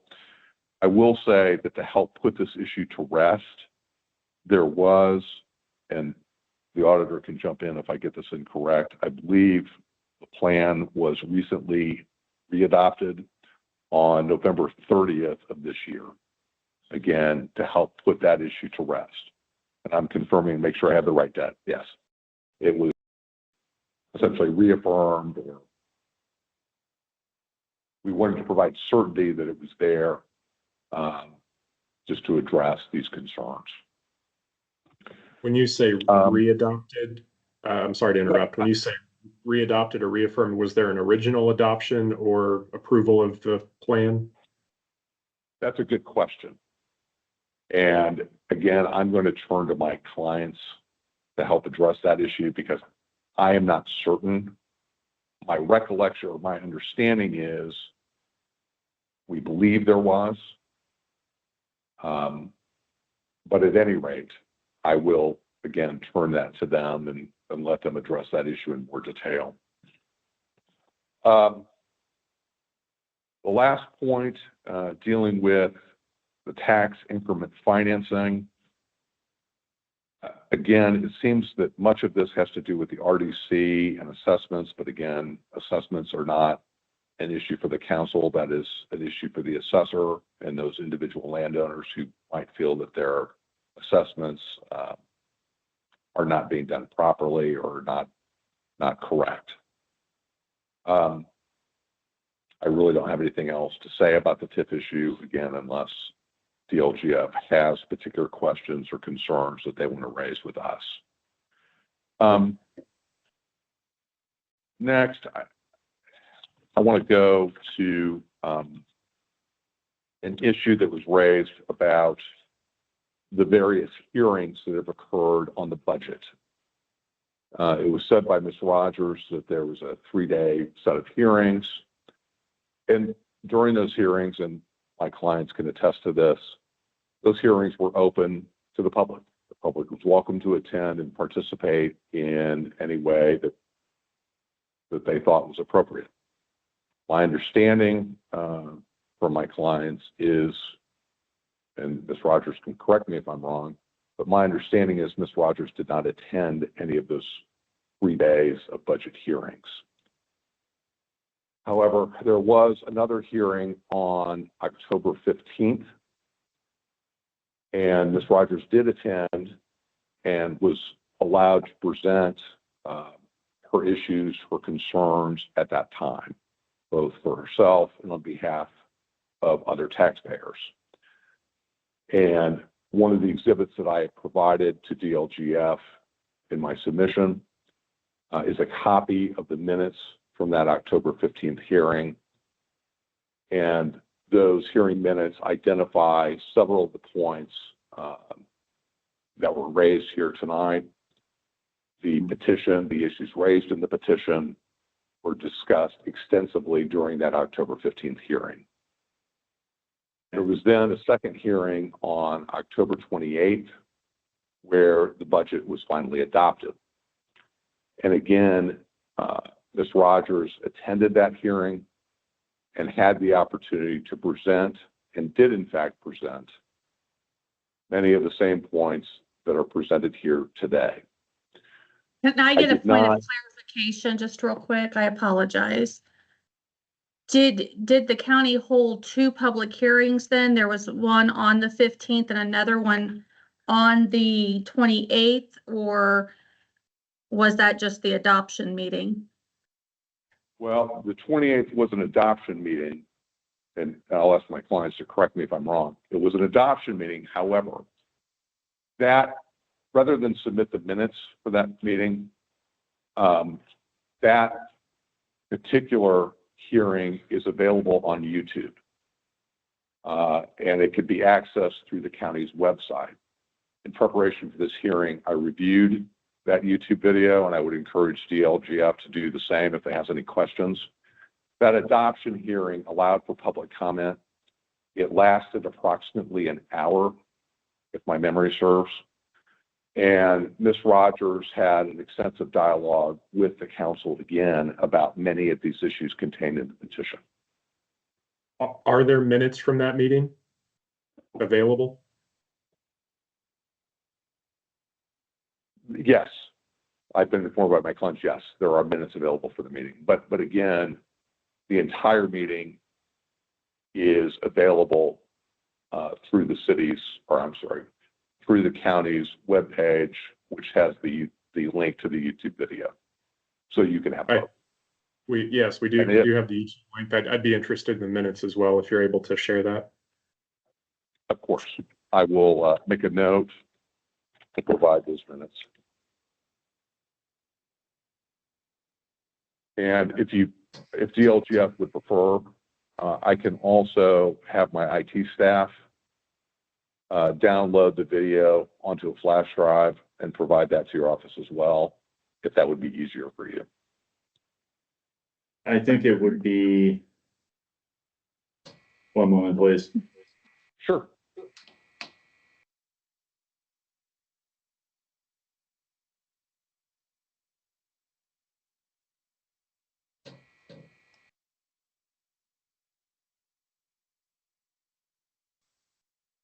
We decided that we decided that, if you can send us a copy of that recording, we'll need it for our record. Mhm. Mr. Overholt, before you continue, Mrs. Rogers, do you have a question? Yes, yes, can you hear me? Yes? You If already you have have a a- copy. The exhibit I presented to you has already attached the actual link to the YouTube video directly from YouTube, and it was the like second to last exhibit I sent you. Okay, yes, I do remember that, seeing that, yes, thank you. Thank you. Yeah, thank you, Mrs. Rogers. Mr. Overholt, my apologies, continue. Sure. I'm actually almost finished. Okay. The only other point I want to address is this issue about whether at the budget adoption meeting on October 28th, there should have been specific findings regarding the petition. I will acknowledge that at the hearing, there was not a vote to specifically accept or reject the petition's arguments. However, again, Ms. Rogers and those taxpayers that she seeks to represent had extensive opportunity to participate in the budget process and have their arguments heard. Again, those opportunities are evident by review of the October 15th minutes. They will also be present in the October 28th minutes, as well as the YouTube video from that hearing. It makes it abundantly clear that their concerns were heard and considered. And we would ask that the budget as submitted by the county be accepted by DLGF. And again, I would go back and offer again that the county would be willing to take whatever steps DLGF deems necessary to help address any issues that it finds in the budget. I know this particular budget season has been especially challenging for Owen County, in part because Auditor Reeves has had some longstanding health challenges that have complicated the budget this particular year. And I would hope that DLGF would take that into consideration as it evaluates the petition. Finally, there's one last issue I want to address before I ask my clients whether they have anything they wish to add or before DLGF has any questions for them directly. In the documents that were submitted by me today, if you look, and I think it is Exhibit G, you will find a copy of some of the documents that were submitted by the petitioners. And if you look at the very last page of Exhibit G, you will find a part of the petition documents that were submitted into evidence by the petitioners. And if you look at that last page, you will see up at the top in the right-hand corner what purports to be a file stamp indicating the date and time the document was submitted. That cannot be correct. That cannot be a true and accurate copy of the file stamp from the auditor's office. I know it is not because the word filed is misspelled. That tells me as an attorney that this document is not what it purports to be. That is an actual file stamp copy of something provided by the petitioners in this case. Now, that concerns me greatly. As a lawyer, I depend on the parties in a case or a hearing to provide true and accurate copies of all the documents, and that they will represent that what they provided as evidence is in fact a true and accurate copy of what was actually submitted as part of the proceedings. There is something not right about this document.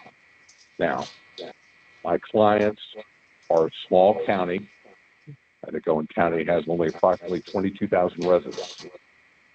I cannot, in good conscience, spend the amount of time it would be necessary for me as a lawyer to go through and examine each and every single piece of paper that was submitted by the petitioners to see whether or not any of the documents in this case have been altered in any way.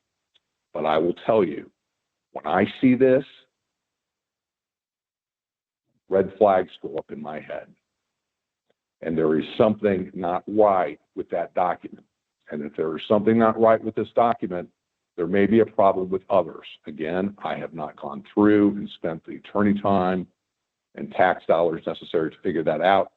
But as the LGF evaluates the petition and makes a determination about whether or not any type of relief with regard to the budget is necessary, I would ask you to consider the fact that there may be documents that are not entirely accurate, as evidenced by Exhibit G.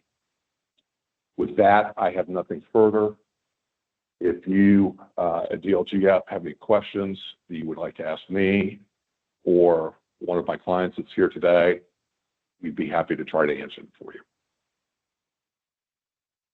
Should we wait until after Councilman Neff speaks, just in case he answers them, or? I actually do have a couple of questions, clarifying questions for Mr. Overholt, not related to, Okay. but I mean, we will let Mr. Neff and Ms. Reeves, if she's available, to speak. Mr. Overholt, you said regarding the findings that, could you clarify, there were no written findings In the budget. made by the budget, in the budget, or made by the council pursuant to petition? I do not believe there was a specific written finding that is contained in the budget document that was submitted to DLGF. However, Okay. Again, I believe that if you review both the minutes from the October 15th hearing and particularly the video from the October 28th hearing, you will see that the petitioners were fully heard and that there was a determination that the issues raised in the petition did not warrant a change in the budget as presented and is finally adopted. Okay. Does the county agree that the petition was submitted prior to the deadline? I believe there's a 7-day window after the public hearing on the budget. Was that submitted within that 7 days? Well, I believe that's right. On October the 15th, we had, again, the first meeting about the budget. There was a petition that was provided on October the 22nd. I think there are some questions about whether that petition was complete or was ultimately modified in some way. But yes, it was filed within that 7-day period. At least some form of it anyway.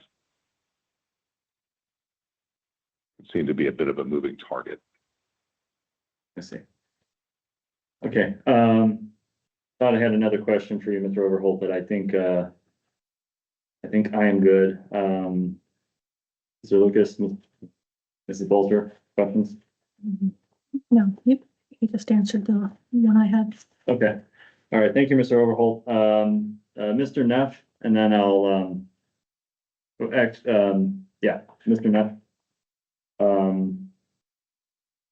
There were a couple of questions. If you may speak, I think from Mr. Overholt's comments regarding the health insurance system, as well as TIF as well, that he said he would defer you to, but you are welcome to include any additional comments, regarding the objection petition and the county's proposed budget. So when you're ready. So just to clarify, your first question concerned health insurance, is that correct? I may have written down something. I may have put it on the wrong line, but I believe Mr. Overholt, said he would defer to you on some additional items with respect to the compensation system or the health insurance. I may have miswritten. So, yeah, I can address that. And I know from Mrs. Rogers' testimony, there was a section that dealt specifically with health insurance. And I think that the source of confusion on that particular issue is just simply looking at preliminary requests that were done back in the June, July timeframe from department heads, specifically the commissioners. It was addressed during our 3-day or 2-day workshops. It's a common practice for the commissioners to put the entire cost estimate for our entire system's worth of employees in their budget. But from an operational standpoint, that's not how we do that. We fund it out of different budgets so that the aggregate total matches what we anticipate our costs to be. So there isn't any extra million or a double entry. When we had completed our workshops, we had dialed back the numbers to match up with the appropriate aggregate total based on the projections that the benefits provider had given us. Okay. The other item I think you mentioned was TIF, is that correct? Yes. Yes. Thank you. So we, in Owen County, for a long time, we had just simply one single parcel in the county that was designated as a TIF district.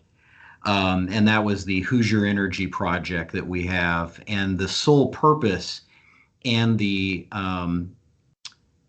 details of an MOU that we had with that particular taxpayer was that we would be collecting the money to cover a bond for a sewer expansion. And that is still in place, and that money is still collected and used for that purpose.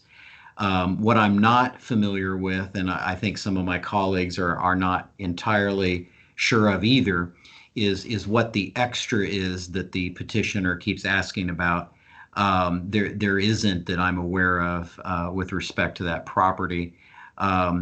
I don't have the exact sewer bond payment amount, but there's a minimum guarantee in the MOU from that taxpayer to pay at least the amount needed to cover that cost. There really isn't any extra or unused capacity, for instance, that can be returned to the taxpayers or released from the TIF. And again, that's if that's what's being referred to, but that's all I know about the TIF district. Okay. I'm looking at the Form 4 right now. I don't know if you have it in front of you. I may be putting a spot here, but I didn't identify a particular fund. Is there a particular fund with the Form 4? You may be, if you need to follow up on this within the week period for submission, that's fine. I'm not seeing any particular fund in the Form 4 specific to TIFs or RDCs. Is that? The auditor would have to address that. All right. Okay. All right. Ms. Bolster, you have a question? Yeah. It's my understanding that you held a recertification hearing for your CNAV, your certification net assessed values, and then elected to ultimately not recertify those. Is that accurate? There was a hearing. I'm going to refer, because I was not present at that particular hearing, but our council president was, and our auditor was represented as well. Okay. Okay. And President Chesser can address that issue now. Yes, this is President Chesser, and I conduct. Oh, we lost you. I'm sorry. Yes, I would. It keeps knocking me out. Here we go. Can you hear me now? Yes. Okay, great. Thank you. We were advised when we had that meeting to recertify, Auditor Reeves and I discussed the best plan of action, and we were advised, and she can address this a little bit better than I can as to why, but to not to go ahead and recertify that. And that was, we were advised by the auditor, and she had distinctly had conversation with DLGF, if I'm understanding that correctly. You want to? Yeah. Thank you, Ms. Chesser. This Do we is have any Auditor other? Reeves. Do you want me to go ahead and comment? One moment, Ms. Reeves. Any other questions for Mr. Neff? Any other questions for Ms. Chesser? He was going to do the building. Okay. Ms. Reeves, go ahead. Okay. In the process of the recertification, we were back and forth in conversation with Anna Colley on what we could and couldn't do, or the processes of what was needed once we knew that there had been issues that had been discovered. The one was specifically with Boston Scientific, and Boston had filed their paperwork, and it was a $2 million difference of what it should be. In the process of trying to redo it and get everything done that was needed or necessary for those corrections was also going to be a hindrance to the final outcome as far as the timelines and getting budgets submitted on time to DLGF. We did talk back and forth with the council and even the commissioners council on how to proceed, and was that the better option not to. It is going, we know this time, for if these 2025 budgets are approved, that we will have that extra $2 million in our funds, but we also know that for the 2026 years, it's going to come out because Boston, again, is going to come back and redo their paperwork. Right now, I don't want to say it's in our favor, but it is going to remain in the council's budget as is. So to go ahead and do the recertification, we just made sure that the information was available. Oh, we lost you. Are you there? Yep. Yes. Yep. Okay. So again, just in the process and the explanations of moving forward, it was determined at that meeting not to go ahead and do the recertification. We then informed Anna a few days in that time period, and again, I apologize, I don't have the exact emails and paperwork in front of me. That's just my best recollection of it. And we did make sure that we informed DLGF to do it. I also want to add, I'm extremely grateful for Anna and even Pam throughout this process. I haven't been available a lot, but I was working with Anna and texting and emailing from my hospital room on several occasions. So I tried to keep up as much as possible and doing the process that was as needed to make sure that we did get the budgets done in time to get them submitted by the deadline date. I think she clarified my question. All right. Thank you. Thank you, Ms. Reeves. Thank you, Rick. Yeah. Any other questions from Ms. Reeves? Okay. I did just remember one more question. It's, I guess, just a general for the county. Mr. Overholt, you mentioned in your testimony that there was a reestablishment or readoption of the CIP, the capital improvement plan. Can you provide us with a copy of that? Of the one that was just done on November 30th? Yes. Yes. Yes, I will do Okay. that. All right, thank you. May I add to that plan? The plan that was submitted on the 30th was from the redevelopment commission that is required and due by December the 1st. No, So this- that was the one was submitted. Are you talking about that plan This is- or? No, this is for the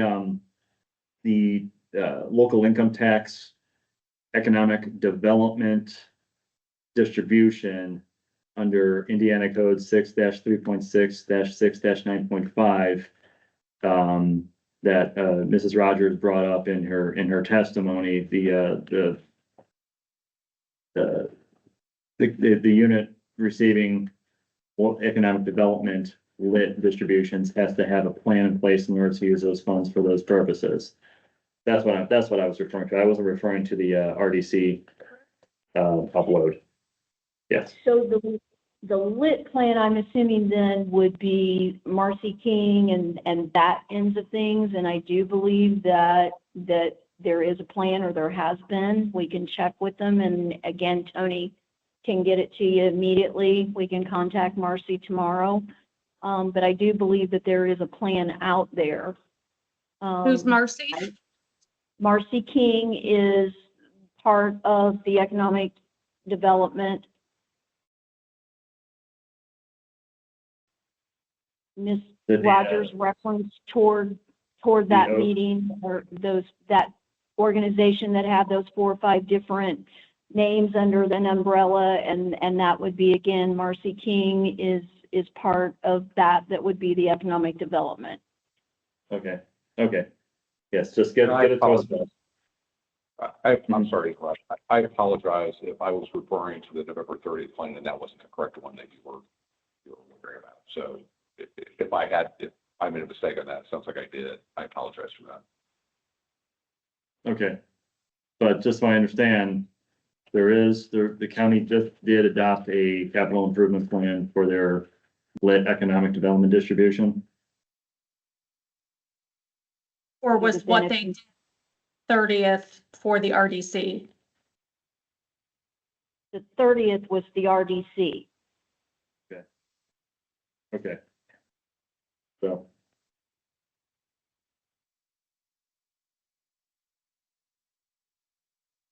Okay.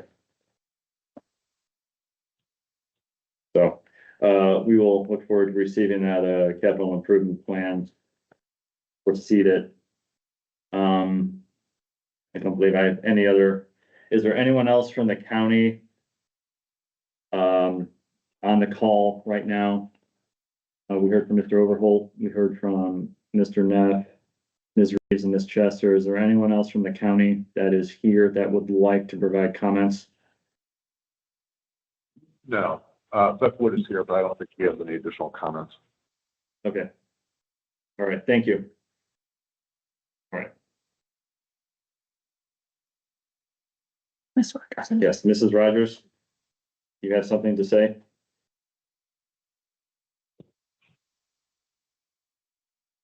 Unmute yourself, please. Yeah, you're on mute.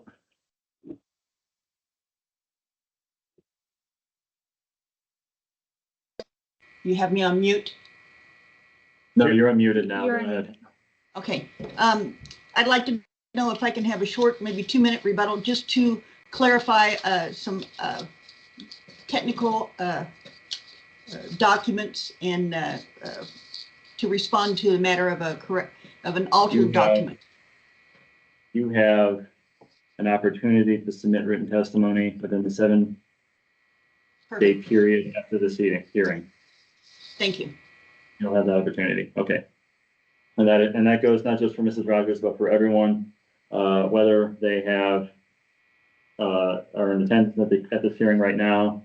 That actually is if I can find Nice script. There we go. I'm going to put you back on mute, Ms. Rogers. Thank you. Uh-huh. Okay. All right. Yes, thank you, Ms. Rogers. So there's, we've received all who have been present that wish to provide a testimony, has done so. Seeing no one else wishing to testify, thank you for your testimony and courteous attention. As I said before, just recently, a few months ago, and even at the beginning of the hearing, you'll have an opportunity to submit written evidence to the department, either by electronic mail at hearings, HEARINGS, at DLGF, that's Department of Local Government Finance, .in.gov. That must be submitted, you can also submit by mail, you can also submit by mail to the Department of Local Government Finance, Indiana Government Center North, 100 North Senate Avenue, Room North, N1058, Indianapolis, Indiana, 46204. I believe that information was already included in the chat box.